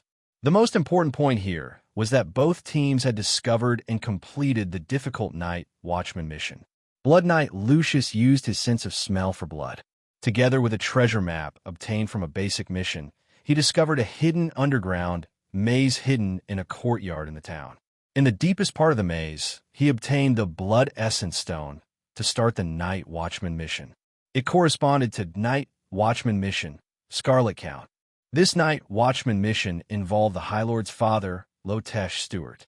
The overall difficulty was slightly higher than the Night Watchman mission that Han Dong had taken. In addition, Han Dong and Abel were able to achieve an excellent evaluation and received an additional 30% of the freshman's points. In fact, their individual points were not as high as Lucius's team. The progress of Lucius's team was like a cheat. The number of basic missions completed was more than double that of Han Dong's team. They also killed more family cadres, including Grease Barbara and the Witch Ghost. The rewards for the above 5 people were as follows: Certificate of Honor 1,000 copper coins reward medal Survivor Plus, 10% discount on purchases, 10% additional gold coins earned from bounty missions, medal Night Watchman, trainee. The holder of the medal can accept the more difficult Night Bounty mission in the Adventurers Guild. In the future, during the investigator assessment, he can choose to take the Night Watchman promotion assessment at the same time. Once successful, he can become an official Night Watchman. No physical rewards were given. The Holy City hoped that the trainee knights could obtain equipment and props through the realm of destiny. The awards ceremony ended. The 13 knight regiments had sent knights here to record some outstanding trainee knights in advance. In the future graduation ceremony, they might be selected and given some preferential treatment. Everyone wait. I have booked a private room in the school's high-class cafeteria. Let's have a meal together to celebrate our smooth return. Abel Ryan called out to everyone when the award ceremony ended. This was what he should do as a team leader. Whether it was considering the cooperation between the teams during the training, Han Dong's help in the Night Watchman mission, or everyone's continued cooperation in subsequent events. This meal was a must. At the dining table, Abel's heroic side was immediately revealed. He downed several glasses of spirits. Although his expression didn't change, the true side of his heart had been drawn out by the alcohol. A sturdy and powerful arm suddenly landed on Han Dong's shoulder. These 3 glasses of wine are for Nicholas alone. This training was all thanks to Nicholas's arrangements and concealment methods. Half of my Apprentice Night Watchman medal is also related to Brother Nicholas. Abel hugged Han Dong tightly and kept pouring wine into his mouth. Because he was too emotional, part of his bestial nature was also stimulated. Some hairs grew out from his arms and gently floated on Han Dong's cheeks. It was very comfortable. Abel's combat strength was not to be underestimated. Although there weren't many opportunities for Abel to show off during the training, the fact that he forcefully tore open the mother nest gatekeeper's protective layer and 5 layers of skin was enough to show how strong Abel was. Once the talent tree was formed, Abel's 100-beast physique would be further perfected. In addition to his relationship with Captain Kai Meng, it was necessary to make friends with Abel. Therefore, Han Dong didn't reject Abel's enthusiasm. When Mia saw how close the two were, she couldn't help but feel angry. Abel continued, "Everyone must keep in touch in the future.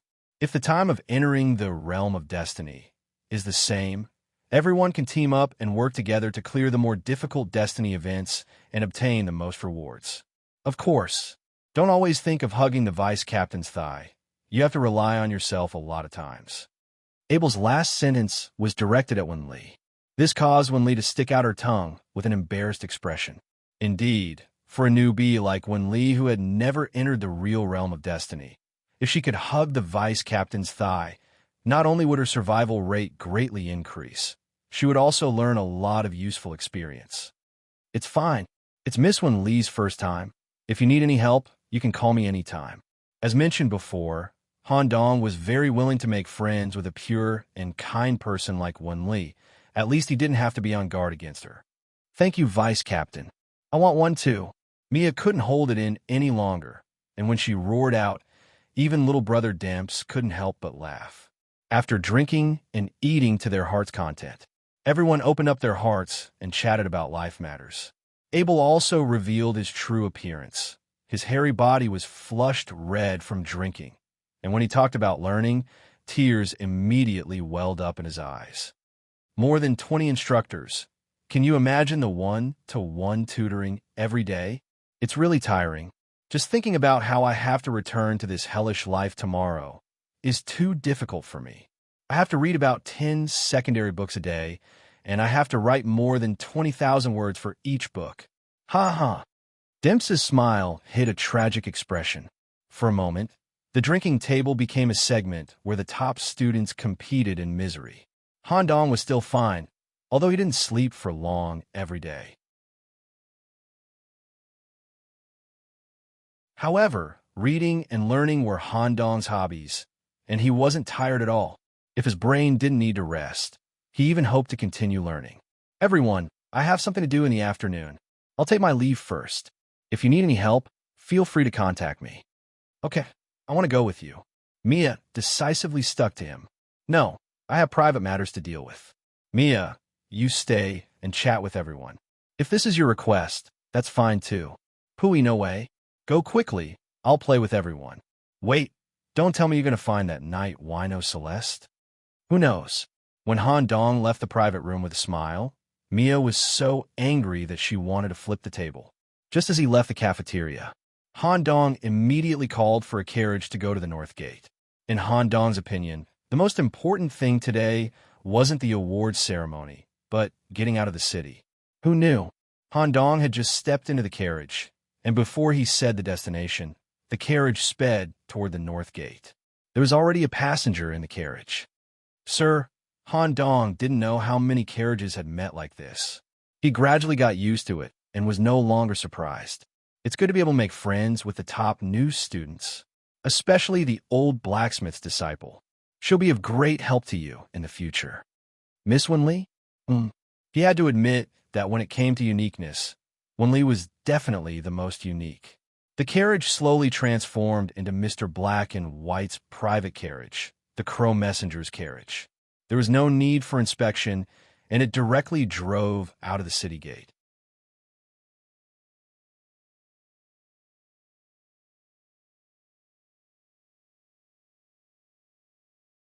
Chapter 269. Is this the disaster brought by the old king? The ground that was torn apart because it could not bear the weight of the old king had self-healed. But a doomsday plague was spreading in the Gaines forest. With the giant footprint, the footprint left behind by the king of ghouls, as the origin of the plague, the entire forest was eroded and polluted. The doomsday-like plague had formed an overlapping space in the area covered by the footprints. The internal plague had even developed its own consciousness, forming a kind of plague source. They needed to go deep inside and completely kill the plague source to eradicate the plague in this area. There were 39 giant footprints in the entire Gaines forest. The sacred city had sent out the Knights of Plague, who were the best at dealing with such matters. They asked for the plague to be cleaned up in 10 days. At the same time, they asked the Knights of Holy Purity to assist them. After the plague was eliminated, they would completely dispel the contamination of the holy essence in a large area. Han Dong, who was sitting in the chariot of the Crow Messenger, naturally saw the fully armed Knights of Plague. The knights were all wearing strange anti-gas clothing, gas masks according to their personal preferences, and dark robes with different shoulder ornaments. Even the horses they were riding were wearing gas masks on their faces. The surface of the horses' bodies had also been artificially modified. A large number of soft pipes were connected to the outside, which seemed to play a role of assisting the transmission of substances in the body. This allowed the horses to gallop in the plague land without being affected. With such a troop moving in the forest, it really felt like the end of the world. Sir, don't you need to assist the knights to deal with the plague disaster? This level of plague disaster can only be ranked 10th since the establishment of the sacred city. The old king did not take the initiative to release the plague. He just left it unintentionally when he was chasing you. With the leader of the Great Plague, all the plague in the Gaines forest can be cleaned up in a week. Han Dong was shocked when he heard this. It seemed that in the early days of the establishment of the sacred city, humans had suffered from unimaginable horror and doomsday disasters. The chariot galloped. Han Dong carefully observed the situation inside the forest. The crack in the ground had already healed, leaving only a scar on the surface of the ground. In addition, the trees that were infected by the plague also used their own mini-suckers to slowly remove the plague that invaded their trunks as much as possible in order to survive. Strange. Why do I feel like the earth and forest have a strong, self-healing ability? It's the best way to resist the plague, even though it can only delay death. Mr. Black and White explained simply, yes, the world ruled by the old king has changed. Even the forests, mountains, and rivers that are not managed by the title deeds have a certain degree of regeneration. As long as the damage was within their tolerance range, the land would repair itself. Otherwise, if it was still the world of 200 years ago, it wouldn't have been able to withstand all sorts of high-level existences. When living beings evolve, the world would have to evolve as well. I see. After listening to Mr. Black and White's explanation, Han Dong became even more interested in this world. Then, wouldn't the self-healing ability of the area managed by the title deed be stronger? When the carriage drove out of the forest, what was reflected in Han Dong's eyes was an intact Stuart manor. The wheat fields, town, graveyard, and castle were all restored to their original state, as if nothing had happened here. Of course, self-healing was limited to the most basic earth, wood, stone, and water. Dr. Swollen's factory couldn't repair it. When Han Dong stepped onto this piece of land, he felt as if the whole area had become one with him, and he could monitor the detailed situation of every inch of the land at any time. Almost at the same time, Professor Swollen rode on his favorite iron ghoul and came to the surface through the nearest underground tunnel. He rushed to Han Dong's side. Lord Messenger. When Dr. Swollen knelt, he looked at the crow carriage on the side with fear. Doctor, don't worry. This is my mentor in the holy city, Mr. Black and White. If it weren't for your help, I'm afraid my identity would have been exposed. Greetings, Lord Messenger's mentor. When Mr. Black and White stepped off the carriage, a thick liquid similar to sweat seeped out from the pores of the doctor's head. Due to his extraordinary brain, the doctor's perception was much stronger than that of other mutants of the same level. He could directly sense the strength of Mr. Black and White. Just a wave of his hand was enough to decapitate someone. Lord Messenger, what do you think of the defense problem that I mentioned to you last time? Other than me, all the family cadres have died, and Mother was also taken away by the former king. We need to fill the manor with enough guards as soon as possible. As for the residents, I'm afraid it'll be difficult for me to protect this area alone. Just as the doctor finished his question, Lin Sanjiu's expression changed. Ga. The cawing of crows could be heard from the forest. Led by the 4 crowmen elders, the entire tribe, over 10,000 crowmen, arrived at the manor from the forest. Doctor, are there enough new residents? Dr. Swollen stared at the 4 hybrid demon-level crowmen elders and was so scared that he started sweating profusely.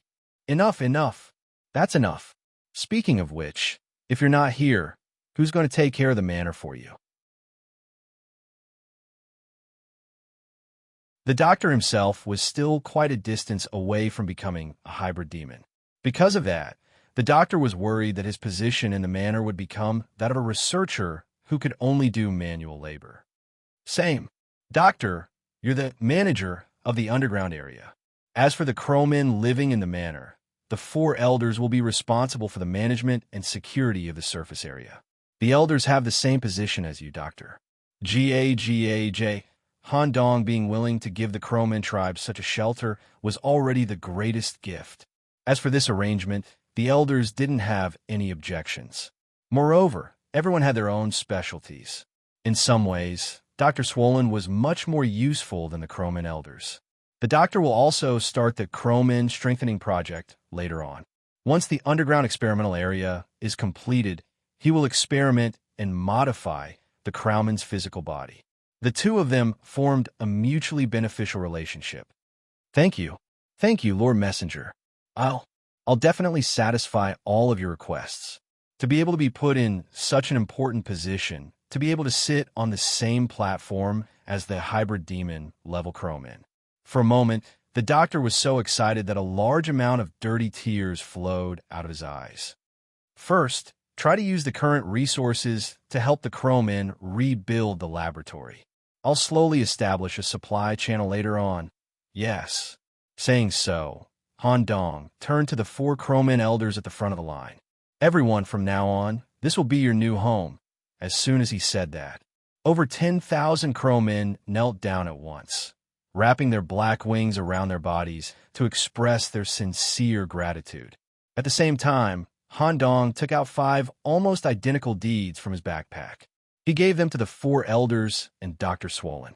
You don't need to know which one of the deeds is real. You only need to keep them in a place that you think is the most secretive, ensuring that no one can steal them.